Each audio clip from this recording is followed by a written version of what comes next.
As you're going.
And these are.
Morning, everybody. You see it. Morning.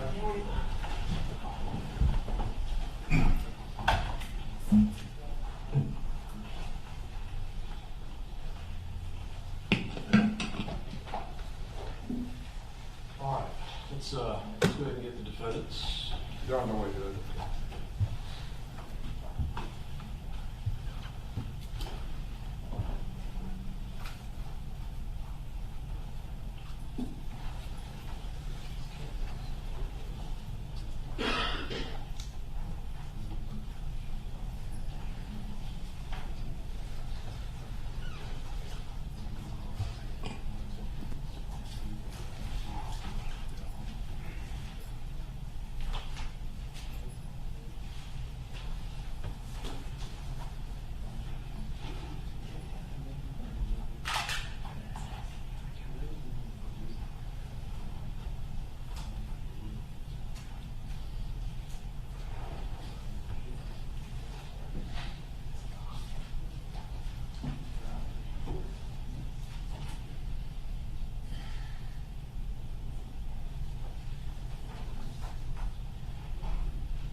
Okay.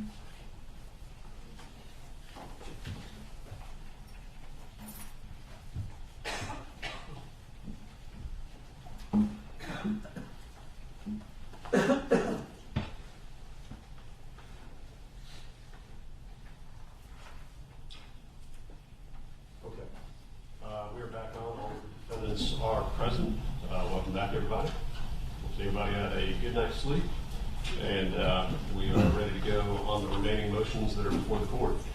So just to review what the court intends to address today. Left over from yesterday, I've got a motion to exclude from trial all jail calls, a Giglio motion, and a Brady motion. There's also the Jackson-Deno issue on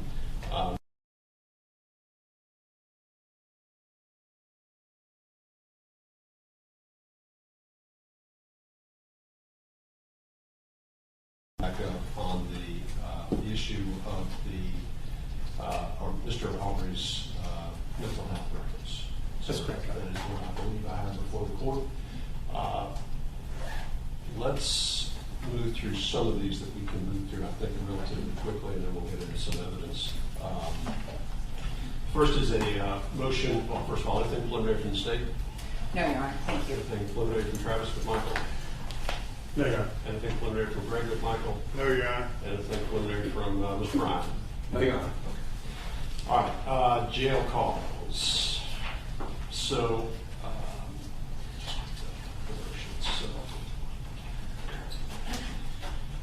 the motion was filed on behalf of the McMichael defendants with a response from the state. Let me tell you how I generally handle jail calls and see whether or not that short circuits this proceeding today. In a lot of cases, we get jail calls. The problem with jail calls, and maybe we're at a bit of an advantage in this case, is a lot of times those jail calls are dumped in discovery just before trial. And they're a large quantity of calls and have to be listened to. I'm not sure whether or not the quantity of jail calls or the length of jail calls is this is one of these cases where it's burdensome and a problem. I say all that because usually this is resolved by some discussion between the state and the defense over specifically what jail calls are going to be used so that we can narrow it down and not waste anybody's time reviewing evidence that's not going to be tendered anyway. That also then sometimes leads to objections specifically to what may be in the jail calls themselves. I'm willing to hear argument over the admissibility of the jail call, whether or not the system used is an appropriate system. That seems to be a good use of the court's time today, but I want to hear from the parties whether or not this is one of these matters that if in fact these jail calls are going to come in, they can be narrowed down so that we have a concrete set of evidence that we're dealing with. So that's where I'm briefly, so let me just hear from Mr. Sheffield. Actually, it's going to be Mr. Howard who will be presenting on behalf of Mr. Sheffield's in my sideline, so when he's nodding, I just assume he's the guy. We're all on the same page. Your Honor, with respect to the jail call motion, I do need a little time for heads up to a witness. I've got one witness from the jail. I had 3. I narrowed it down to 1. And I have several exhibits to introduce through that witness. And then I can make argument.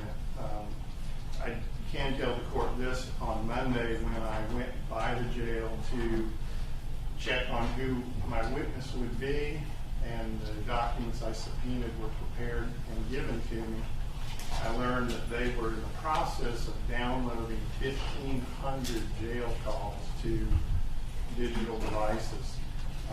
I didn't ask which agency requested that be done and whose calls they were and all of that, but 1,500 was enough to stop me in my tracks.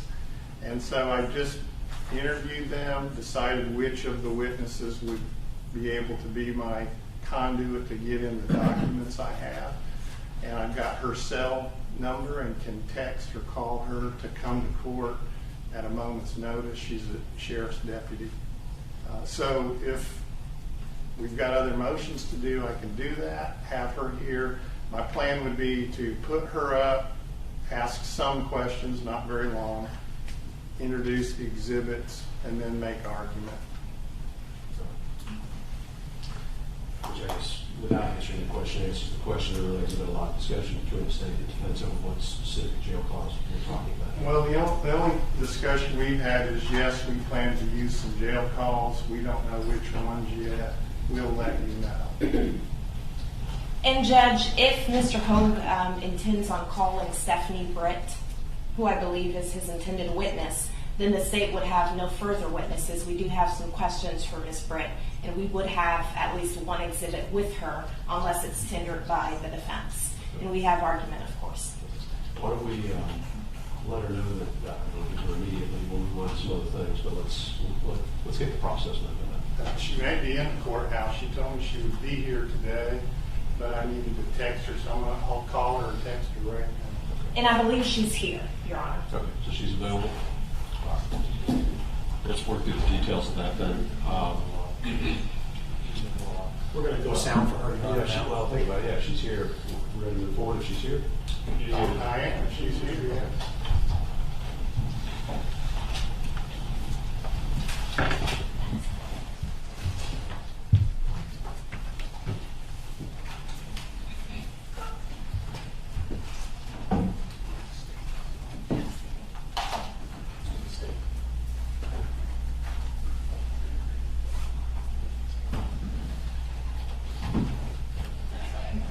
You solemnly swear affirm the testimony you shall give the court shall be the truth, the whole truth, and nothing but the truth, so help you God. Yes, ma'am.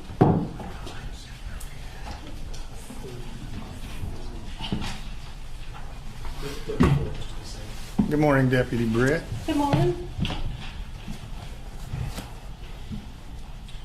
I called you Deputy Britt. You're employed where? The Glenn County Sheriff's Office. And what's your position there? I am the Internal Affairs Investigator. I'm a deputy. Among all of your many duties. I'm sorry, Your Honor. I'm sorry, Mr. Hogue. Has the witness been sworn? Yes, just Okay. now. Among your many duties, does one of your duties have to do with inmate jail phones and phone calls? Yes, sir, it does. Would you describe for the court what your duties involve regarding the jail phones? Sure. We receive requests from attorneys and from the police officers and from the district attorney's office in reference to jail phone calls. They send a written request for calls, and whatever calls they request, I download them and disseminate them to the officer or the attorneys. Okay. Are there policies and procedures written and maintained by the sheriff's office regarding the jail There are. phones? I'm going to show you some documents here.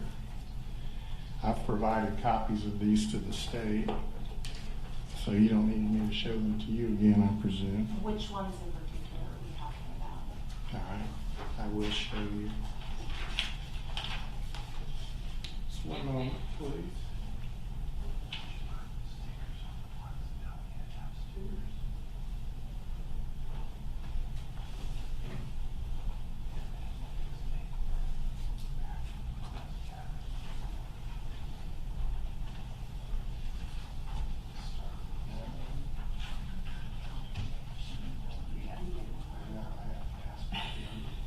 What number do we have to? You should be getting 34, 34. We want that as 34.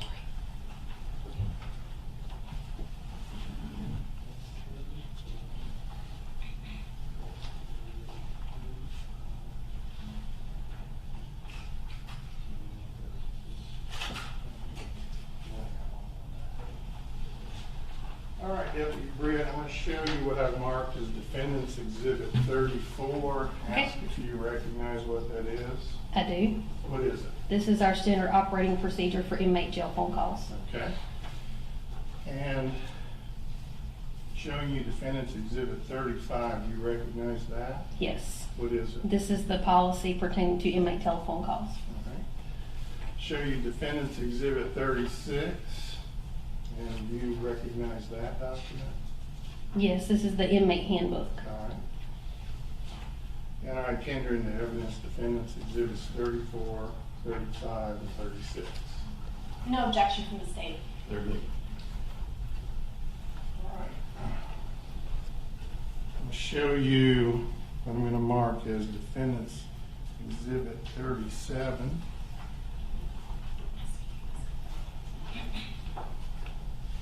And I know you can't hear that, but do you recognize what that is? Yes. What is it?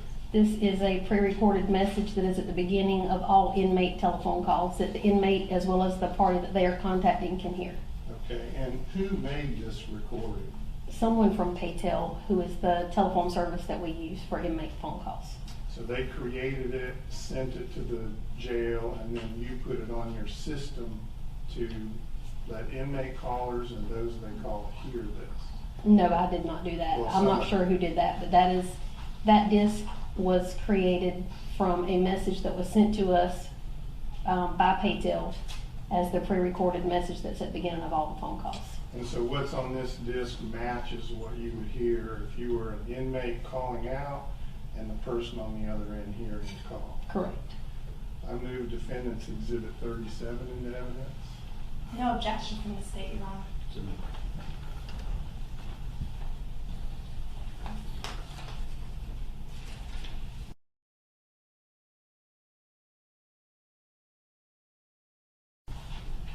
Yeah, I'm putting numbers on as we go. I didn't expect to be first up, but I'm close. This is the last batch.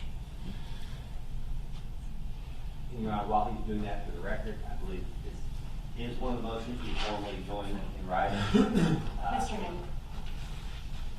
I want to make that clear, we joined, although the state has not indicated that they have any phone calls to use with Mr. Bryan yet. But I have a motion of caution we joined.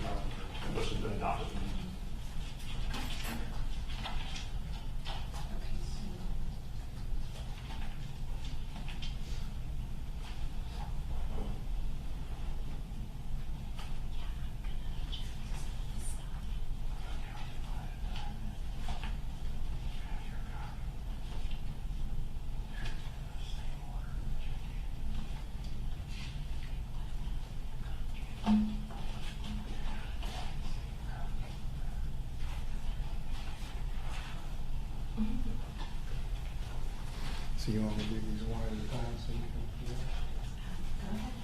can? All right, now I have a batch of documents here that I'm going to mark all as Exhibit 38. Okay. And then I'm going to do A, B, C until we're done. Okay.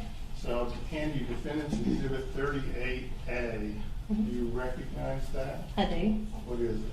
This is a jail phone call request for Mr. William Roddy Bryan, Travis McMichael, and Greg McMichael, and it is from the United States Attorney's Office, Ms. Tara Lyons. Is it addressed to you? It's addressed to the Glenn County Detention Center. But did it ultimately get to you to handle? Yes, it did. That's part of the responsibilities you described earlier that you take care of. Correct. These requests from Yes. law enforcement. Okay, this one's from the U.S. Department of Justice, 38D. You recognize that? I do. What is it? It is also a jail telephone call request on Mr. William Roddy Bryan, Travis McMichael, and Greg McMichael from the United States Attorney's Office. All right. And just so we know, each of these ones I'm going through, they concern different dates. There's a date range. Correct. All right. And 38C, you recognize it? I do. What is it? It is also a jail telephone call request from the United States Attorney's Office. This one is for Travis McMichael and Greg McMichael. All right. 38D, do you recognize it? I do. What is it? It is a jail telephone call request from the United States Attorney's Office for William Roddy Bryan, Travis McMichael, and Greg McMichael. Okay, what was that? D? Yes. All right. Defendant's Exhibit 38E, do you recognize it? I do. What is it? It is a jail telephone call request from the United States Attorney's Office, and it is for William Roddy Bryan, Travis McMichael, and Greg McMichael. All right. 38F, what is it? A jail telephone call request It is from the United States Attorney's Office for William Roddy Bryan, Travis McMichael, and Greg McMichael. And Defendant's Exhibit 38G. Do you recognize it? I do. What is it? It is a jail telephone call request from the United States Attorney's Office for William Roddy Bryan, Travis McMichael, and Greg McMichael.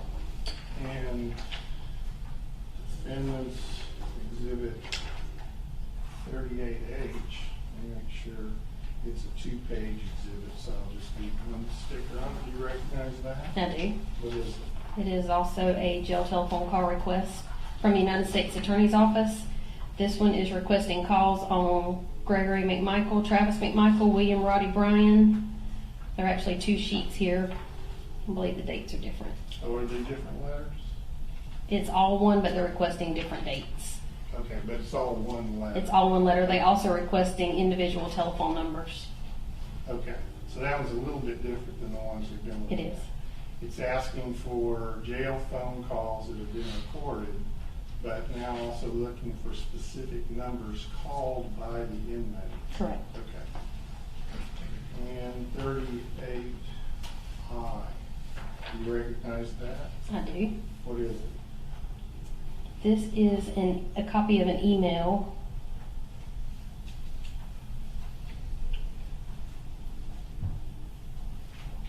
requesting jail telephone calls.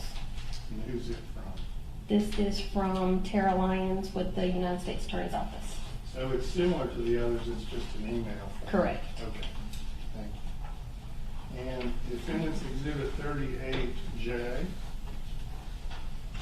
You recognize it? I do. What is it? It is a jail telephone call request from the United States Attorney's Office for William Roddy Bryan, Travis McMichael, and Greg McMichael. All right. And that one's J. And Defendant's Exhibit 38K. You recognize it? I do. What is it? This is something that I typed up in reference to a telephone call from GBI agent Marcus Griffin requesting a duplicate copy of jail telephone calls. Okay. And Defendant's Exhibit 38L.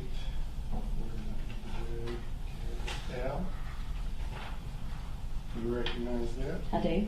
What is that? This is a request from the United States Attorney's Office for jail phone calls on William Roddy Bryan, Travis McMichael, and Gregory McMichael. And Defendant's Exhibit 38M. Do you recognize it? I do.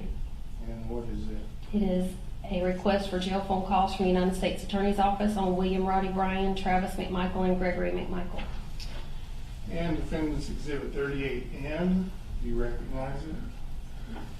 I do. What is it? This is a copy of an email sent to me by James Feller of the GBI requesting jail telephone calls On, pertaining to Mr. William Bryan. okay. And Defendant's Exhibit 38O. Do you recognize it? I do. What is it? This is a request from James Feller with the GBI requesting jail phone calls pertaining to Greg and Travis McMichael. Okay. And Defendant's Exhibit 38P. Do you recognize it? I do. And what is it? This is a request from the Georgia Bureau of Investigations Special Agent Nicholas Anzac for jail telephone calls regarding Gregory McMichael and Travis McMichael. And last, Defendant's Exhibit 38Q. Do you recognize it? I do. And what is it? This is from the GBI as well, requesting telephone calls, jail telephone calls for Travis McMichael and Gregory McMichael. Okay. At this time, I move Defendant's Exhibits 38A through.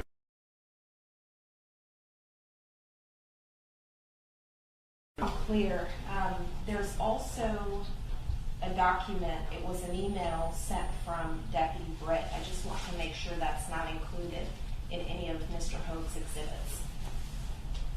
Is that how you could just tell me?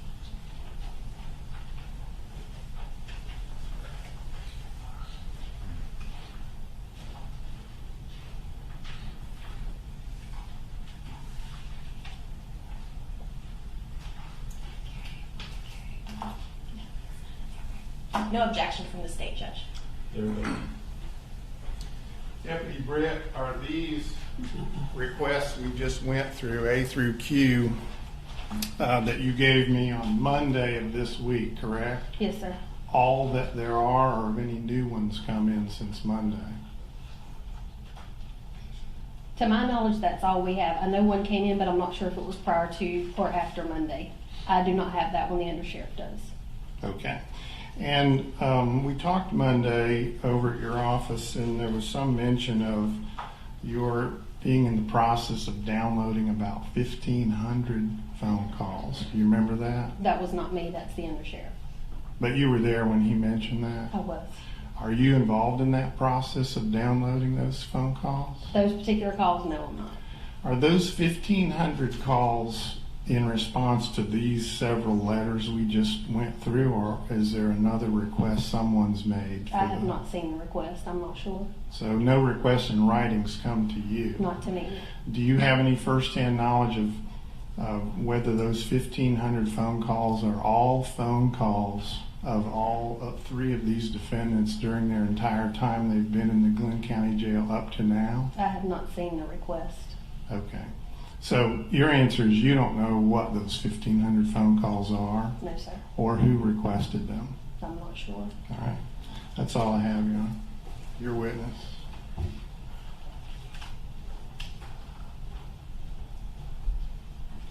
Good morning. Good morning.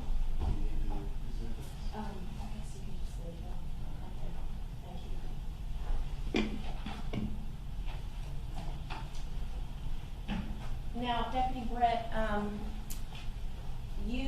what's your duty there as it pertains to jail calls at the sheriff's office? The request comes in to me, and I download the calls and disseminate them to the requesting attorney or officer. Okay. Are you familiar with the way the calls are recorded and monitored as it pertains to your position? I know they're recorded by Paytel, Okay. and I have an icon on my computer that's directly related to the internet, and I download the calls from there. Okay. And have you listened to jail calls before? I have. Okay. Are you familiar with the recording in the beginning of jail calls, I am. essentially notifying inmates that they're being recorded? I am. Okay. Judge.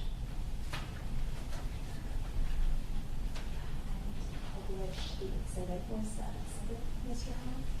The CD? I think it's what the court reported. Okay.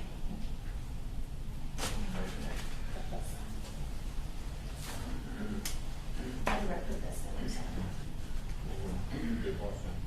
Okay.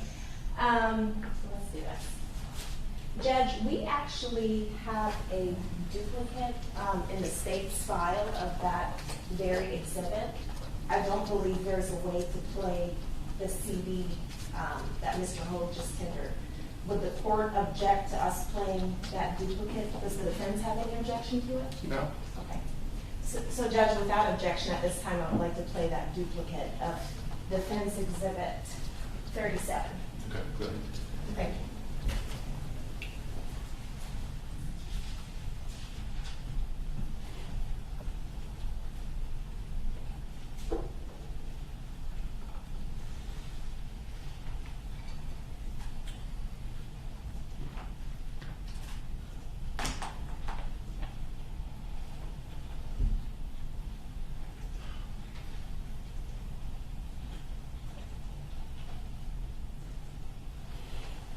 This call will be recorded and subject to monitoring at any time.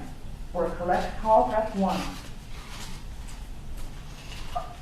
Please dial 0, plus the area code and number you wish to call.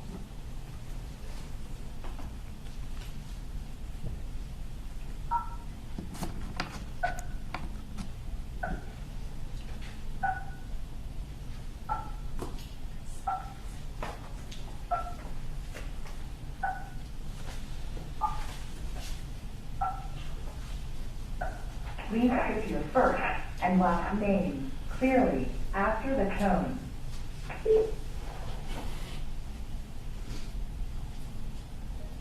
Your name has been recorded as.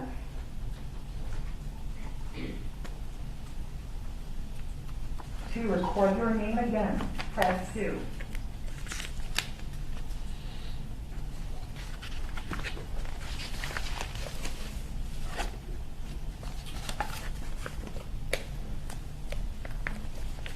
Hello, this is a collect call from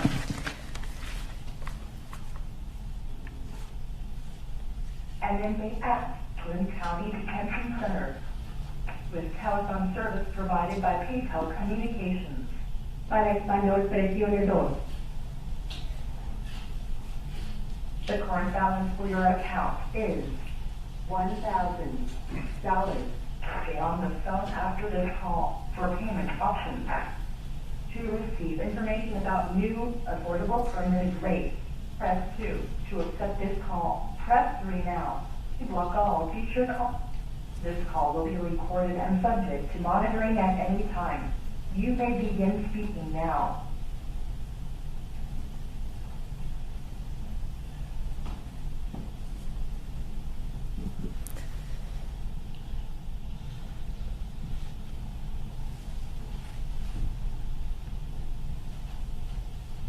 Thursday, May 6, 2021, 16:42, 46, Eastern Standard Time.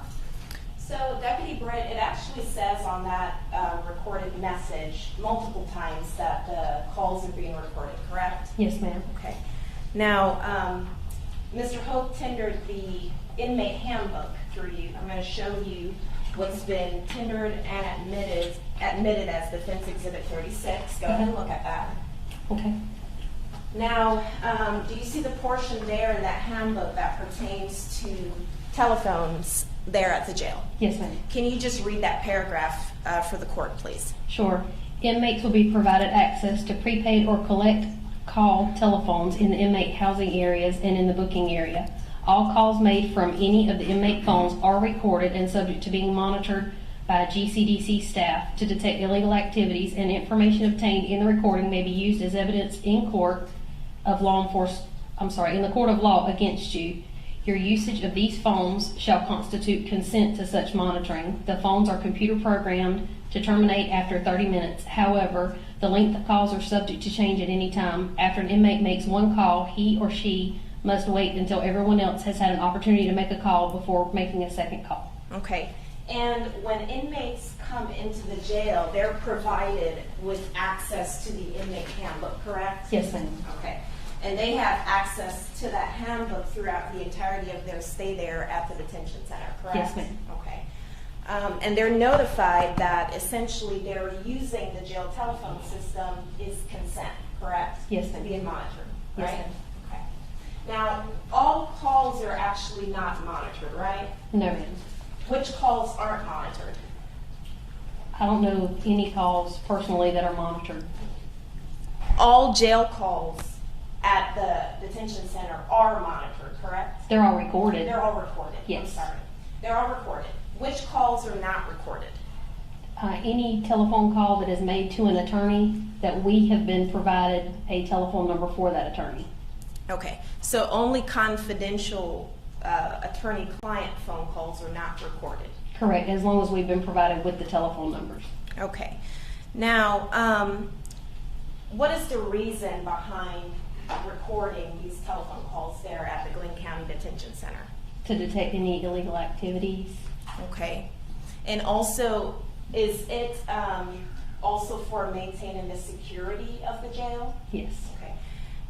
Are you guys concerned with making sure no contraband, meaning guns or weapons or drugs or other contraband, comes into that jail for Yes, ma'am. security purposes? Okay. And are you also concerned about conversations about maybe gang affiliations Yes, going ma'am. on? Okay. Now, is the inmates, do they have a right to use those telephones there at the detention center? Pertaining to contacting their attorneys, yes. Okay, but otherwise, isn't it true that it's just a privilege that you guys extend to the inmates there at the detention center? That's correct. Okay.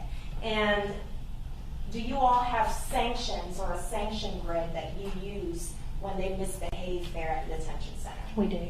Okay. And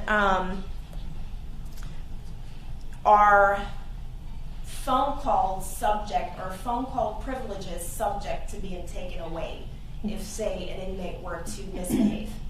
They are, with the exception of contacting their attorney.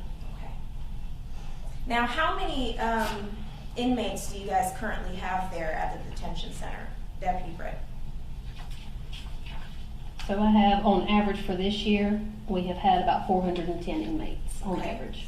And are you familiar with how many people there at the detention center in terms of staff they actually have clearance to record and listen to these jail phone calls? I do. Okay, how many?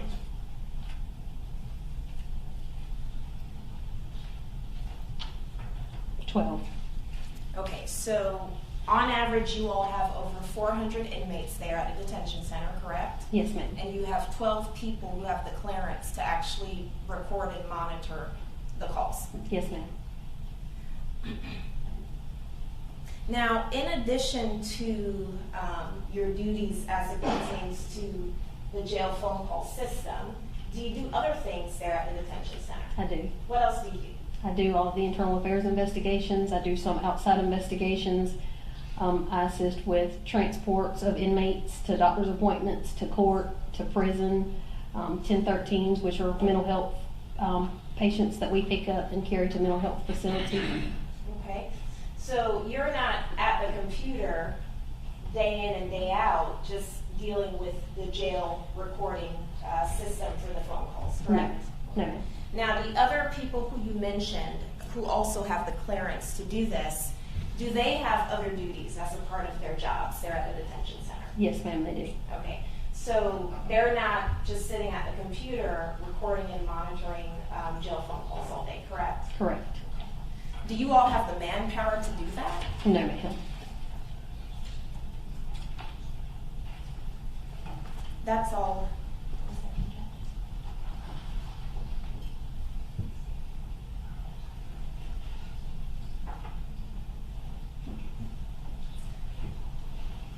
So, Deputy Britt, some defendants don't use the phones, correct? That's correct. Okay, so some choose to talk on the phones, right? Yes, ma'am. And some choose to not talk on the phones. Correct. You all at the jail don't force them to talk on the phones, correct? No, ma'am. Okay. That's all I have, Your Honor. One redirect. Deputy Britt, you mentioned that there were phone numbers you can put into your system, that the system then will not record calls between the inmate and that number. That's correct. And right now, those numbers are the attorney's phone numbers, right? Correct. How about spouses? Do you take the numbers of the inmates who are married and then put those in the no record? If the spouse has requested that the inmate not be able to contact them, yes. Okay, that's a little different issue. Suppose the spouses do want to talk to each other, and an inmate says, I want to give you my wife's phone number, don't record our conversations. What do you do? That number will still be recorded. Okay, that's all I have. I understand there's no additional evidence. I'm sorry, any follow-up on that? No, Your Honor, may she be excused. Well, If the- she's my witness. I'm sorry. May she be excused, Your Honor.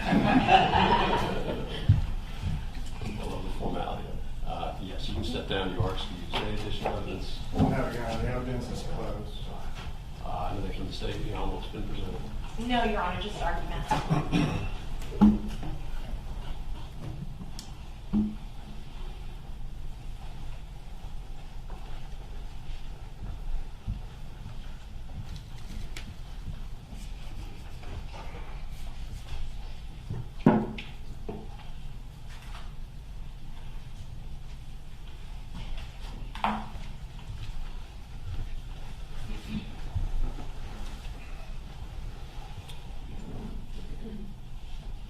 And just to narrow the issue here from the motion I filed on this jail phone call issue, we do not contest at all that the jail has the right to set up a telephone system to record inmate phone.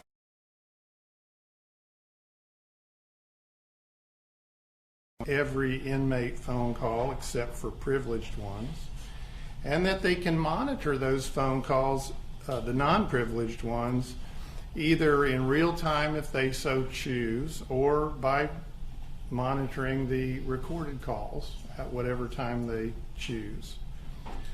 So that is not an issue here. What's at issue in the motion is that when a law enforcement agency or prosecuting arm of the state, or in this case even the federal government, but our concern is the state, requests those jail phone calls from inmates, that's what the motion addresses. I've got 4 arguments against the admissibility of these phone calls at trial. First one is due process under the 14th Amendment of the United States Constitution. The clause that says, no state shall deprive any person of life, liberty, or property without due process of law. And with conditions to whether pretrial detention violates that constitutional protection, namely the deprivation of life, liberty, or property without due process, we ask, do those conditions of detention amount to punishment? That's the question from the U.S. Supreme Court case of Bell v. Wolfish, 441 U.S. 520, 1979. The condition, that is the condition to ask whether it's punishment or not, is the use of recorded jail calls to incriminate a defendant for the case for which he is being detained. As you heard on both direct and cross of Deputy Britt, and in the documents admitted into evidence, the jail's purpose in doing these recordings is to detect, one of their purposes, is to detect illegal activities.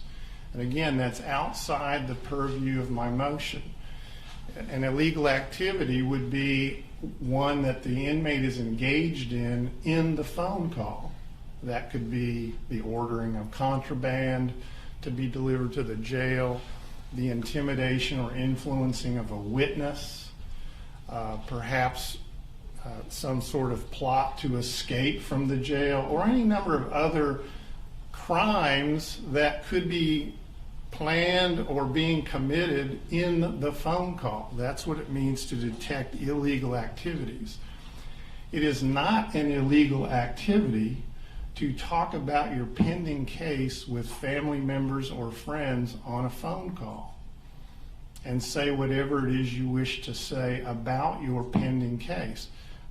That doesn't amount to an illegal activity, like intimidating or influencing a witness. So what we're talking about is to draw a distinction between the jail's legitimate regulatory restraint from punitive measures.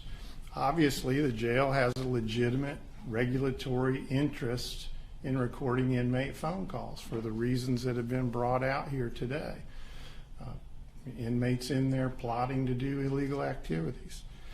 So maintaining security is on the legitimate side, but incriminating and then punishing a defendant for those phone conversations that are about his case, those are the ones that are at issue here. And the example I put in my motion comes from the bond hearing that we had in this case. And I only use it as an example. I have no idea if it's one of the calls the state would intend to use at trial, but it's the phone call that Your Honor heard at the bond hearing in which Mr. McMichael is talking to his brother and uses the familiar aphorism, no good deed goes unpunished. The state portrayed the meaning of that to be the good deed is the killing of Ahmaud Arbery. Being punished for it is what's happening by being charged and incarcerated, which is not what Mr. McMichael meant. He meant patrolling his neighborhood and trying to capture someone suspected of crimes in the neighborhood as the good deed. The being punished for it was then being charged with murdering him. So it was a jail phone call used, in that case, legitimately by the state, I concede, at a bond hearing. But at trial, to use that or any other phone call they might find like that, where it's an interpretation of an inmate's conversation with someone used to incriminate him, which then could lead to his conviction, which would then lead to his punishment, we argue is a violation of due process under the 14th Amendment. That's argument one. Argument two, still under the 14th Amendment, is the Equal Protection Clause. Here the 14th Amendment states that no state shall deny to any person within its jurisdiction the equal protection of the laws, meaning all persons who are similarly situated must be treated alike. If they are similarly situated and treated in a disparate way, that is a violation of the 14th Amendment Equal Protection Clause. Now, in criminal matters, the question is, who is similarly situated to whom? Well, we're looking at individuals charged with crimes. And under Woodard versus the state at 269 Georgia 317, a 1998 Georgia Supreme Court case, the people who are in a similar category are individuals charged with the same crime. So not all inmates are similarly situated, but all inmates charged with the same crime are. So you compare defendants in our case who are charged with murder. Now we have other charges in our indictment, of course, but we can just focus on murder. It's the main one. It's a malice murder and several felony murder charges, with felonies charged that underlie those felony murder counts. So if you compare defendants charged with murder, there are those charged with murder who have been granted bail and are out on bond. Then there are those who have been charged with murder who have been denied bail and are in jail.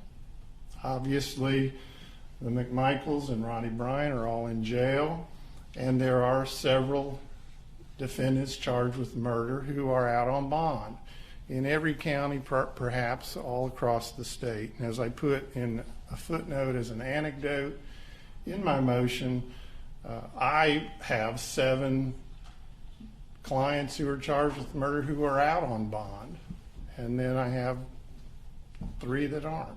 Mr. McMichael is one of those 3. Those clients or defendants charged with the same crime, therefore, under Woodard v. the state, are similarly situated. And the case law says that when you have a constitutional provision at issue, as we do here, equal protection of the laws, and it concerns a fundamental right, which is here one's liberty and due process, we apply strict scrutiny to the policy or the action that's under review. Here, not the recording of or the monitoring of, but the use at trial of recorded jail phone calls. Strict scrutiny requires that the court look to see whether there is a narrowly tailored policy. Now here, the jail's policy is tailored just fine. It's when they get a request from a prosecuting arm of the state, hey, give me the guy's phone calls, and I'm going to play him at his trial to try to incriminate, convict, and then have him punished for that, in part. And so the narrowly tailored policy is security interests, no problem with that, but there it stops. To incriminate and punish is to go beyond it. The jail has the capacity, and Deputy Britt said so, to distinguish phone calls, those that are privileged, as with a lawyer, and interestingly not with spouses, and those that aren't privileged. They can distinguish. They can tell their computer system, do not record phone calls between the inmate and this phone number. So that's the second argument. The third one, I will say, applies only in this case to Greg McMichael, and that's the spousal privilege.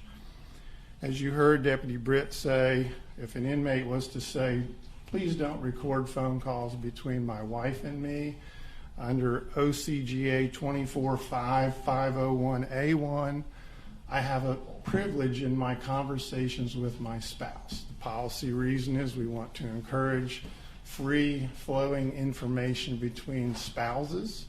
We don't want them to have their conversations recorded and then publicized to the world. We want to encourage them to talk. But in this case, even if Mr. McMichael or Miss McMichael had said, don't record our calls, the jail would have said, no, too bad, we're going to record them anyway. And they say that they're doing this to detect illegal activities. And here you've got two spouses talking about his situation in the jail and the case. And our case law says under Huerta Ramirez versus the state, A20A 1312, an October 15, 2020 opinion, that the spousal privilege is as sacrosanct as the attorney-client privilege. So here, none of the phone calls between Mr. McMichael and his wife, Lee McMichael, there's been no waiver of the privilege. Just by using the phone to talk to his wife is not itself a waiver. He has to voluntarily and knowingly waive it. And even if he had said, hey, I know the law, or he got a lawyer to say to the jail, I know the law, I don't want my spousal privilege waived, and we got a statement from Lee McMichael to say it, they would have rolled right over that and recorded them and handed them over to the state anyway. The last argument I have against the use of these phone calls is the Fourth Amendment. Now, I will concede that the case law is mostly against me on the Fourth Amendment issue, but I want to point out one toehold that I believe does give us an argument, at least, for the court to consider and rule upon concerning whether the use of these phone calls does violate Mr. McMichael's and the other defendants' Fourth Amendment rights to privacy.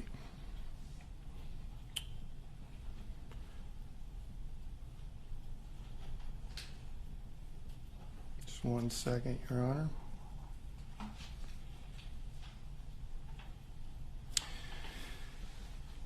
The case law in Georgia, particularly from Preston v. State 282 Georgia 210, a 2007 case, clearly establishes that an inmate has no legitimate expectation of privacy in the contents of outbound recorded jail phone calls.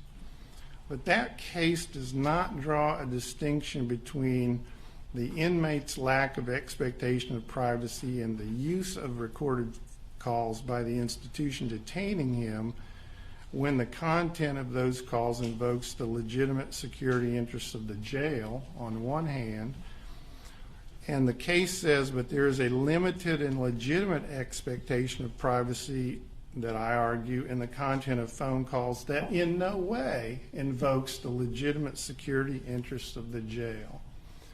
So, yes, no inmate has a legitimate expectation of privacy in phone calls in which he is engaging in illegal activities on that phone call.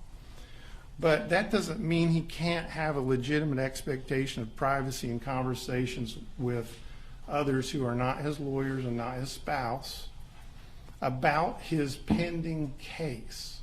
He should have an expectation of privacy in that he can talk about his case, his feelings about it, what happened, anything at all related to it, and we can make that distinction. It's not impossible, it's not even difficult to do. So my last argument is this legitimate expectation of privacy that is not complete and total, and I have an example of that with mail, I concede, but I use it as an analogy because there is no case on point that I could find that says that there is absolutely no expectation of privacy in any phone call an inmate makes under any circumstances. I don't see any case that goes that far. So I'm trying to carve out a small exception here on the Fourth Amendment argument. My better arguments, I will say, are due process, 14th Amendment, equal protection, 14th Amendment, and at least with respect to Mr. McMichael, the spousal privilege. Thank you, Your Honor. Give We're flying at 10,000 feet here. Are there jail calls that are being objected to? Are there? They have and not. Are they going to be used? Have they been disclosed? Or is there just sort of a blanket? There's 15,000 calls out there. We may use some of them. Correct, Your Honor. There are 1,500 calls out there.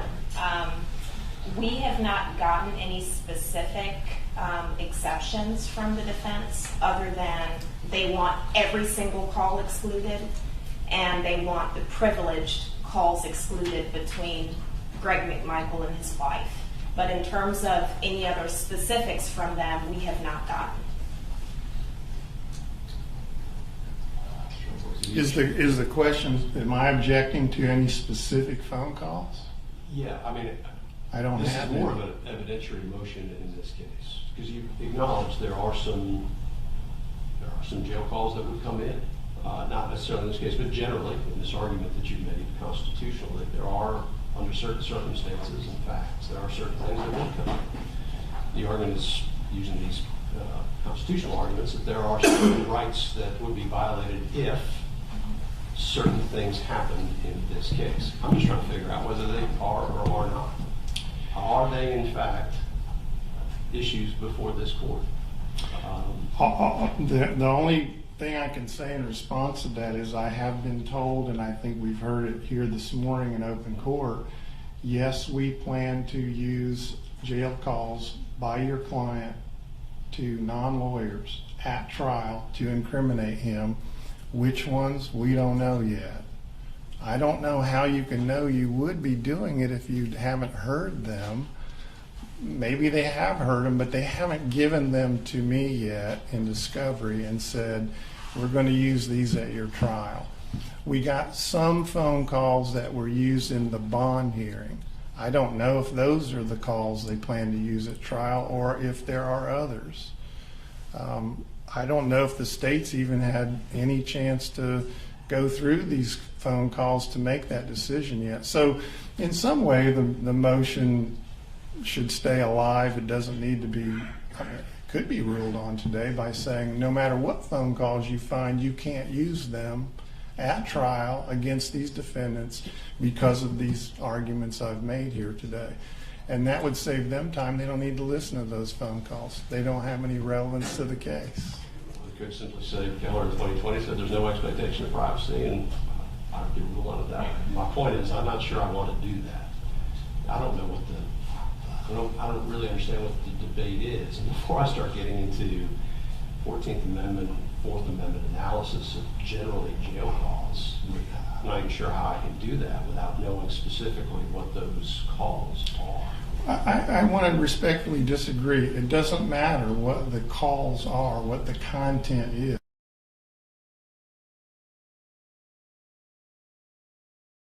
To incriminate the defendant, no matter what it includes, then they will want to authenticate it and introduce it in their case in chief or in cross at trial.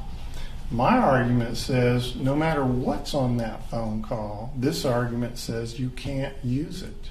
It violates the defendant's constitutional rights in at least 2 and possibly 3 ways, and violates, in Mr. McMichael's case, his spousal privilege that has not been waived if the phone call's between him and his wife.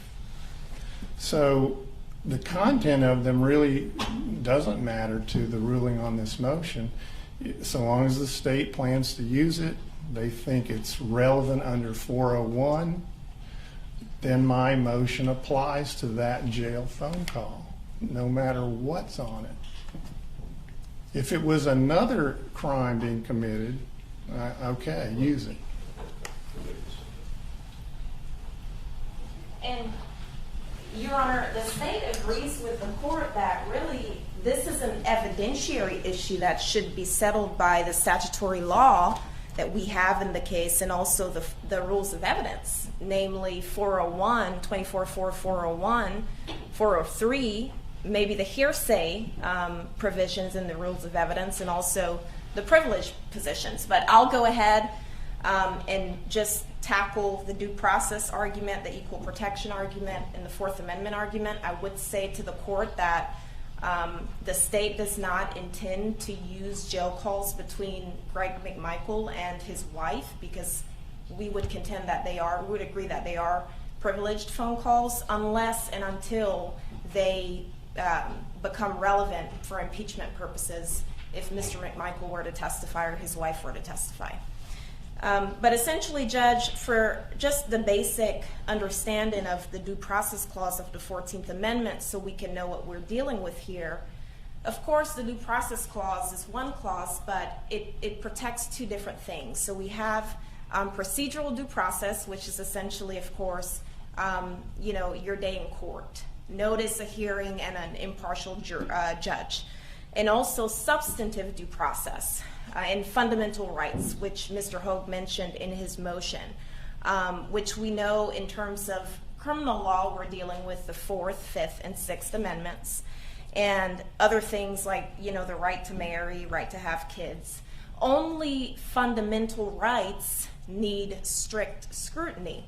And we would contend that here the court does not need to go through the strict scrutiny analysis because there's no fundamental right here. And I'll get into that more when I tackle the 4th Amendment argument.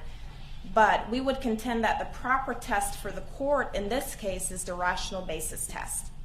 So the 4th Amendment, it is quite settled in Georgia, Your Honor, that a defendant has no reasonable expectation to privacy in jail calls, period. Other than, of course, those jail calls pertaining to confidential conversations between a defendant and his attorney, his or her attorney. I want to point the court to 3 cases. The first one is Rogers v. State. That's 290 Georgia 18. It's a 2011 case. In that case, the defendant challenged the use of his recorded jail calls at trial. The court held that an inmate had no reasonable expectation of privacy in jail calls, especially as in that case and as in the current case, when notice that the calls were being recorded was in the handbook given to each inmate, and also a message further notifying the inmate that the calls were recorded was played before each jail call essentially happened. I want to also point the court to Keller v. State, 308 Georgia 492, and that is a 2020 Georgia Supreme Court case. That case held that it is well established that there is no reasonable expectation of privacy in recorded telephone calls made from jail. And lastly, Preston v. State, 282 Georgia 210, that's a 2007 case, which the defense mentioned in their motion. That case also holds that the defendant had no reasonable expectation to privacy in jail calls. And Judge, one thing that was not mentioned in the defense's motion or the defense's argument, there's actually a statute on point in this case. It's OCGA 1611-62-2A, and that statutory law specifically provides for the recording of jail calls. And I quote, "It shall not be unlawful to use any device to observe, photograph, or record the activities of persons incarcerated in any jail, correctional institution, or other facility in which persons who are charged with or who have been convicted of the commission of a crime are incarcerated, provided that such equipment shall not be used while the prisoner is discussing his or her case with his or her attorney." So that's the only exception.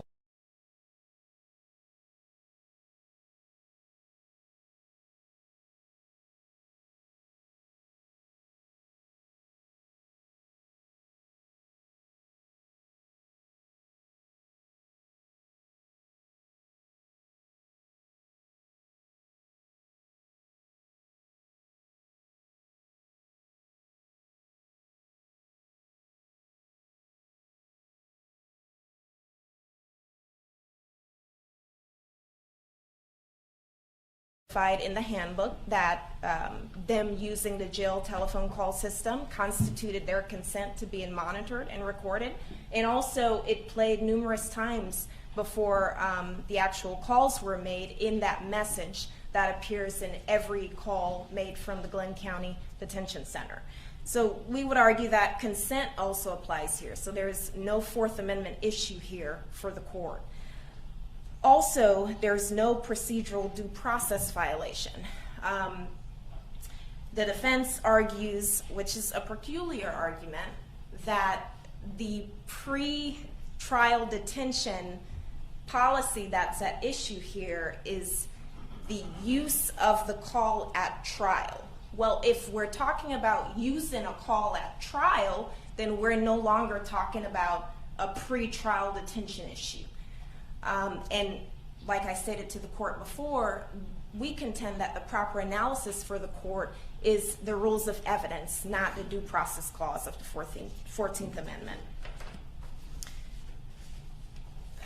And Judge, I know Mr. Hogue went into the landmark Supreme Court case, U.S. Supreme Court case on the issue Bell v. Wolfish, and they are saying that they're not, challenging whether the jail can actually record these calls for legitimate security issues.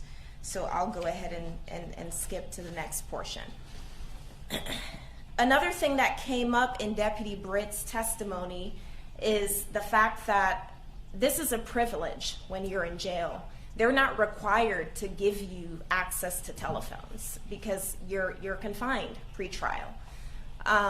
And there is absolutely no right to talk on these telephones at jail. It's a privilege and a courtesy given to defendants. Some defendants choose to use it, while other defendants choose to not talk on the telephone.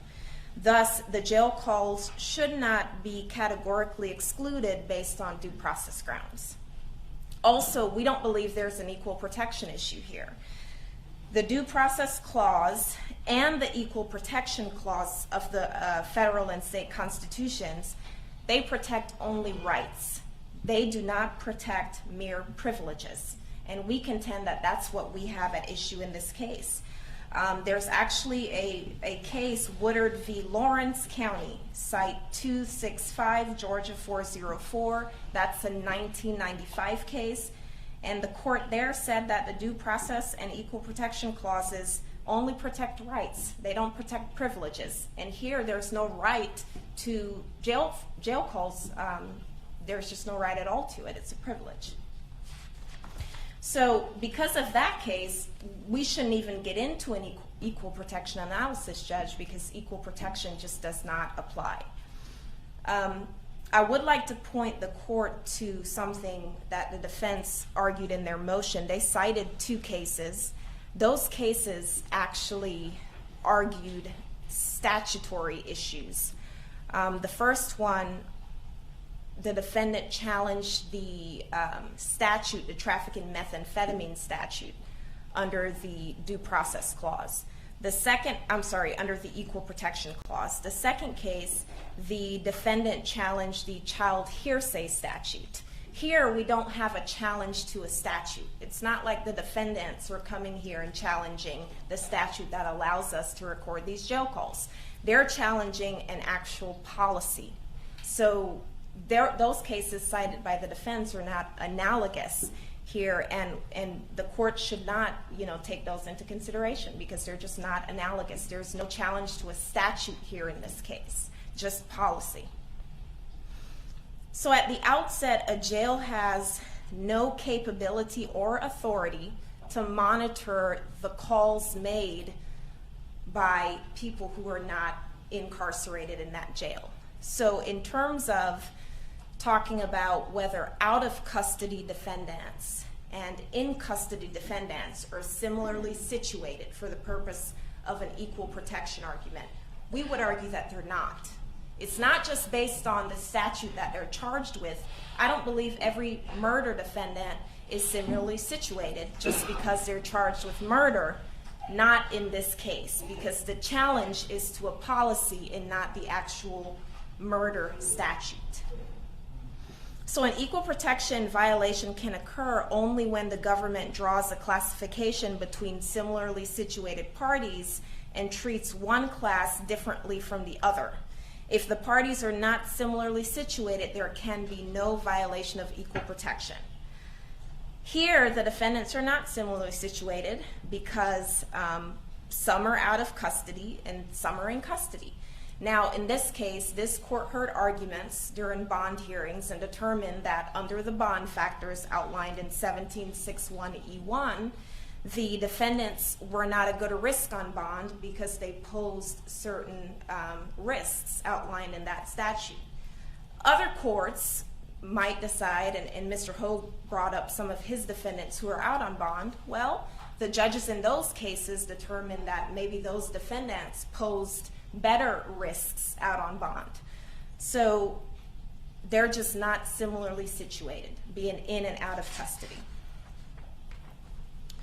Because the defendants are not similarly situated, we don't even have to get to the second prong of the Equal Protection Clause analysis, meaning the rational basis test versus the strict scrutiny test, but I'll still do it here, Judge, just in case you were to find that they were similarly situated. The rational basis test is applied when no fundamental right is at issue here. There's no Fourth Amendment issue because that was waived and a defendant has no expectation of privacy in their jail calls. So we're not talking about a fundamental right.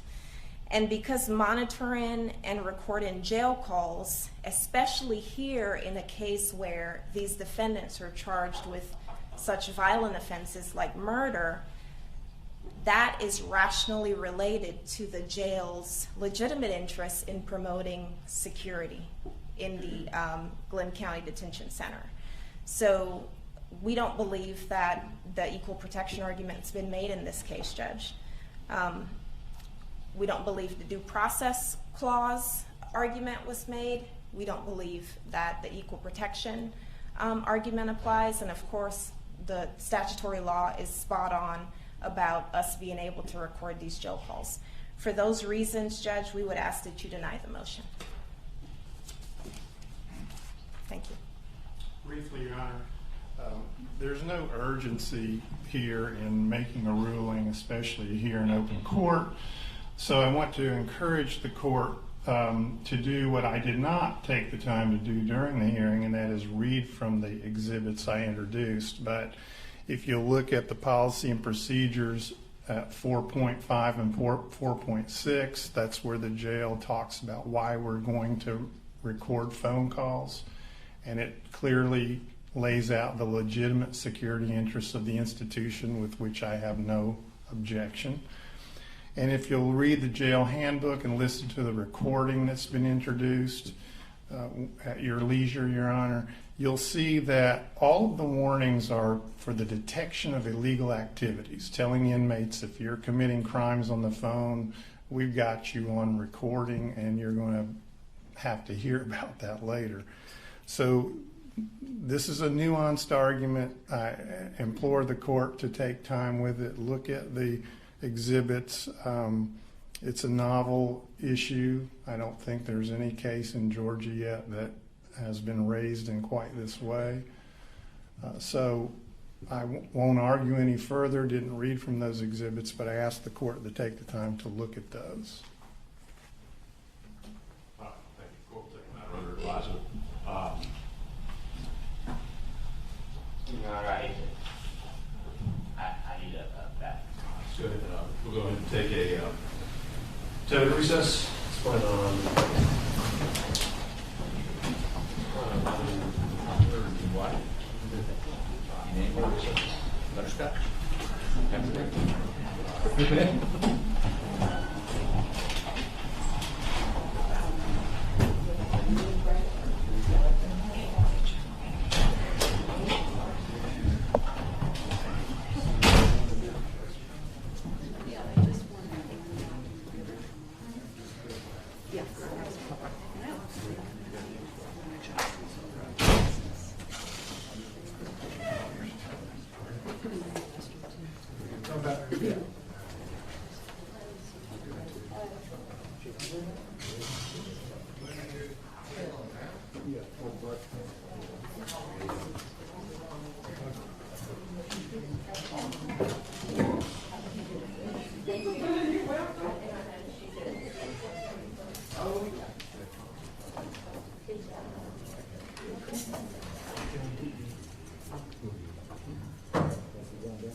please.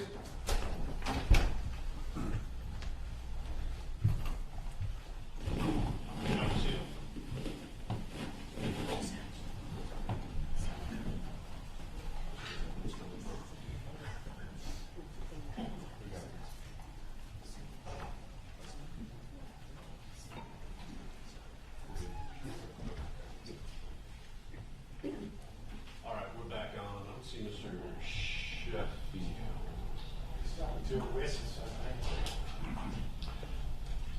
All right, just a heads up on the mics. It's come to my attention that these mics pick up sound pretty well. So if you are at council table, I suggest that those mics be pulled away if you're going to have a conversation with your client or co-counsel for that matter. They are being picked up. All right, we're back on. So I'm trying to figure out the best way to work through the remainder. I'm thinking, given the time of the morning, that I'm going to focus on matters that involve witnesses who are waiting.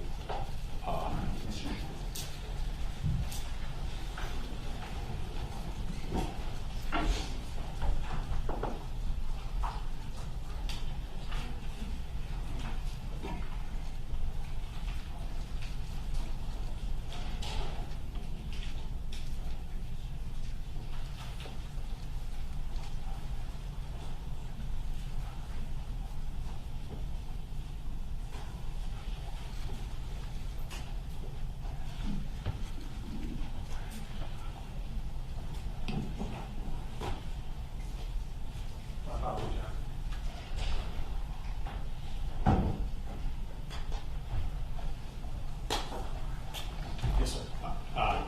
So I was just addressing what remains. I'm going to probably bounce around a little bit. I'm going to focus, given where we are in the morning, on matters that involve witnesses. So let me start doing that. First, there's probably some witnesses that are waiting on this. We need to get addressed on the record. Matter that came up yesterday with regard to the mental health issues of Mr. Arbery. Spent some time last night and this morning working through this issue to try to figure out the best way to approach it. And let me tell you where I have landed on it. Well, first of all, one thing I didn't ask yesterday, and I normally do when we're in an area where it appears that it is either a first impression of limited case laws, whether or not either side has found a case law specific to the matter that the court could take a look at. So I'm going to ask that question. But what I'm also going to do is let you know how I'm going to proceed from this point forward on it. I'm going to bifurcate the matter. I'm going to ask that the defense tender in whatever documents that you have that you intend to use to present the issue to the court and to the jury. I'm going to seal those. The court is making a specific factual finding that, given the fact that this appears to be a rather novel issue, because I have not found anything directly on point in Georgia, and the fact that it involves the mental health records of the victim in this case. The questions the court has about privilege 403, 404, 405, and even 401, it would be appropriate for the court to go ahead and seal those records that are submitted for the court's review only. The closest thing I could come to finding on point for this issue is actually a Vermont case. And it is it's interesting because it's a case that actually was going to be remanded back down to the trial court because of a jury charge issue. And after the court had gone through its analysis of the jury charge issue, it brought up the fact that the trial court had reviewed the mental health records, or some mental health records, of the victim in that particular case, and it made a ruling. And the court ultimately, I guess if you look at the language, it looks like because the case was going to be remanded, the court requested the trial court to analyze that issue under a very general set of rules that the court had pulled together in Vermont. Now, a couple issues with this. One, I have not looked through the rules of evidence in Vermont. I do not know them, and I don't pretend to be an expert on them. But this opinion does address 401, 403, 404, 405, which tells me that they at least have a nomenclature close to ours, hopefully language close to ours. The case also addresses a self-defense matter in Vermont. Looking at it, it does not look like the self-defense law in Vermont is exactly the same as Georgia, but at least it's a thing to come with. And I'm going to point the parties to this because what I'm going to ask to do after these documents have been submitted under seal is for the parties to brief the matter. And you can use the analysis in this case, or you can use whatever analysis you wish to use. I just would like from the parties their explanation of what evidentiary rules would permit this type of evidence to come in. And then you'll see in this case too, just the documents or just the records themselves aren't the issues. The records themselves contain a number of different types of evidence. So this court, of course, doesn't get to that analysis. It tells the trial court to go ahead and do it. But it says lay out types of evidence within this universe of documents that you actually think you can get in and why. So I go through all that because I don't think this case, obviously it's a Vermont case, and so this is Georgia. It's helpful in the sense that maybe it provides a framework for this court because, again, unless you all give me something this morning that's on point in the state of Georgia, this is now going to be the second novel matter the court is looking at within the last hour and a half. Everybody understand what I have explained? I'll give you the site. I guess I would do that. It's a Vermont case, State versus Pulaski. I'm sorry, can you repeat that? I'll spell it. Bolaski, Supreme Court of Vermont. It's a 2014 case, 95 Atlantic 3rd, 460.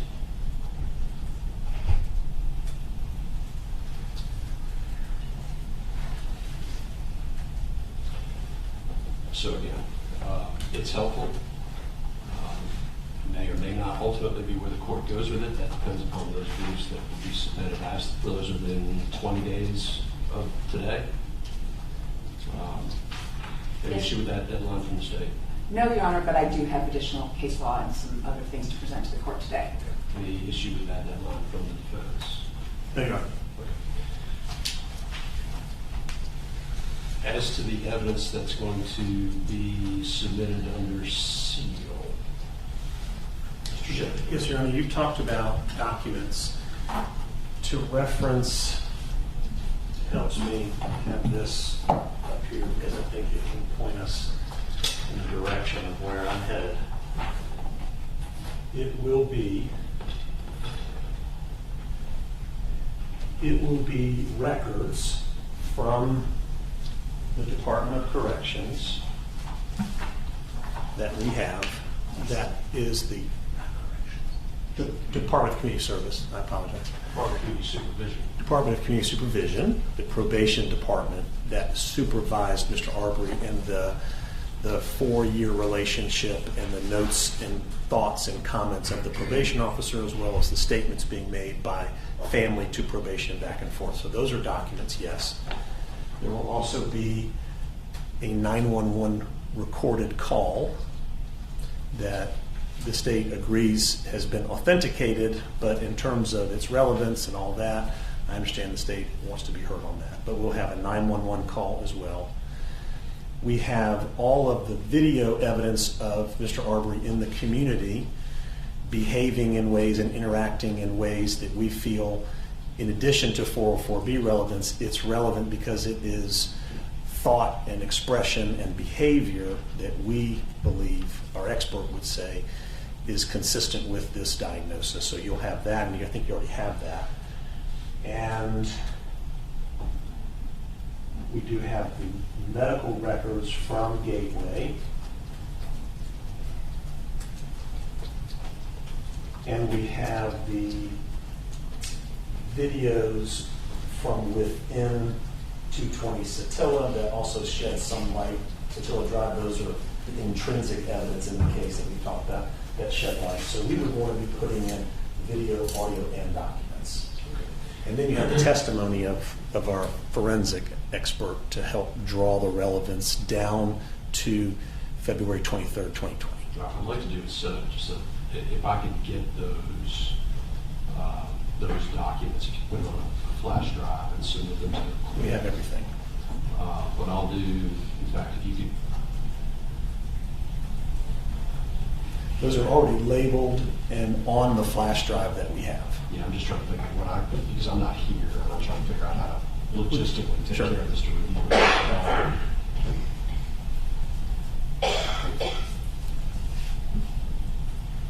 Your Honor, if I may,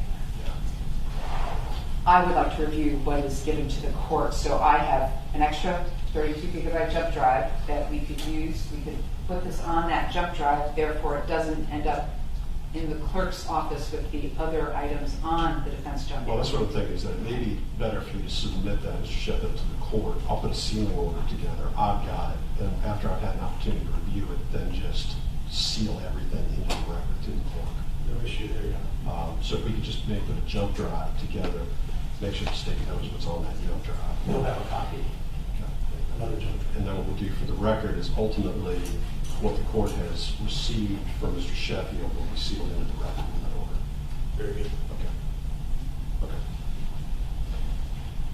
I also have a response to the court's statement about cases, so it's the state's Okay, actually, it's motion. It's interesting. Your response state's motion, so technically the state. Go ahead. Thank you, Your Honor.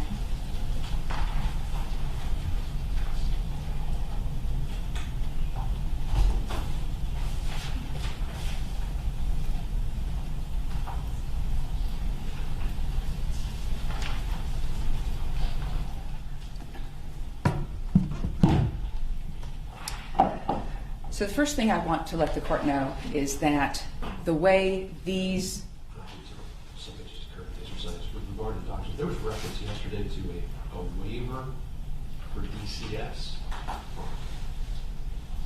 Yeah, DCS. Is that a document? Is that video? Or what? Yes, what was it's that? on video through a body cam of the supervision officer saying, I want you to get a mental evaluation, please sign these records to release the evaluation to us. That's on one of the videos. Do those records exist? Does that release exist? I don't have a paper copy of the release, but I see it on the video where it says Gateway Behavioral Health System, and we see Mr. Arbery sign the document. It will be on one of the videos submitted to the court in December of 2018. I'm sure, well, I'm not sure. Gateway may have it, and so perhaps another subpoena to Gateway to make sure that we have all the documents. It's not contained in the records from Gateway that currently exist? I don't believe so, but I'll double check, Your Honor, and make sure. Yeah, I don't think it's there. We have an authentication, but not the waiver issue there. Sorry, didn't mean to interrupt. Go ahead. No, Judge, that's an excellent starting point. The state's position on any waiver by Mr. Ahmaud Arbery is that it was for a specific purpose. He is on probation. His probation officer has said to him, I want you to have a mental health evaluation. So it's now state action. It's court ordered. It's been released back to the state as part of his probation. That does not waive any privilege that he has, because you can waive a specific privilege, meaning that privilege for this specific purpose, not for this particular purpose. So back to how this came about.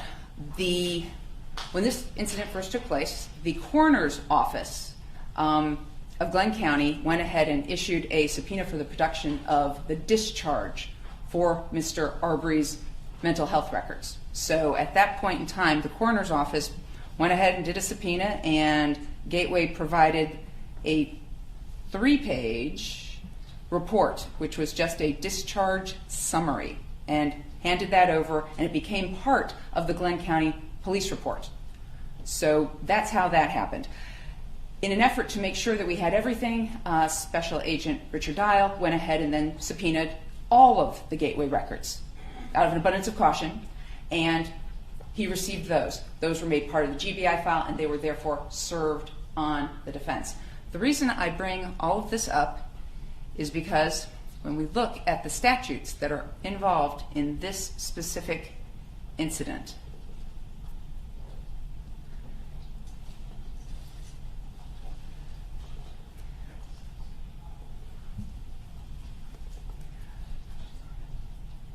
we have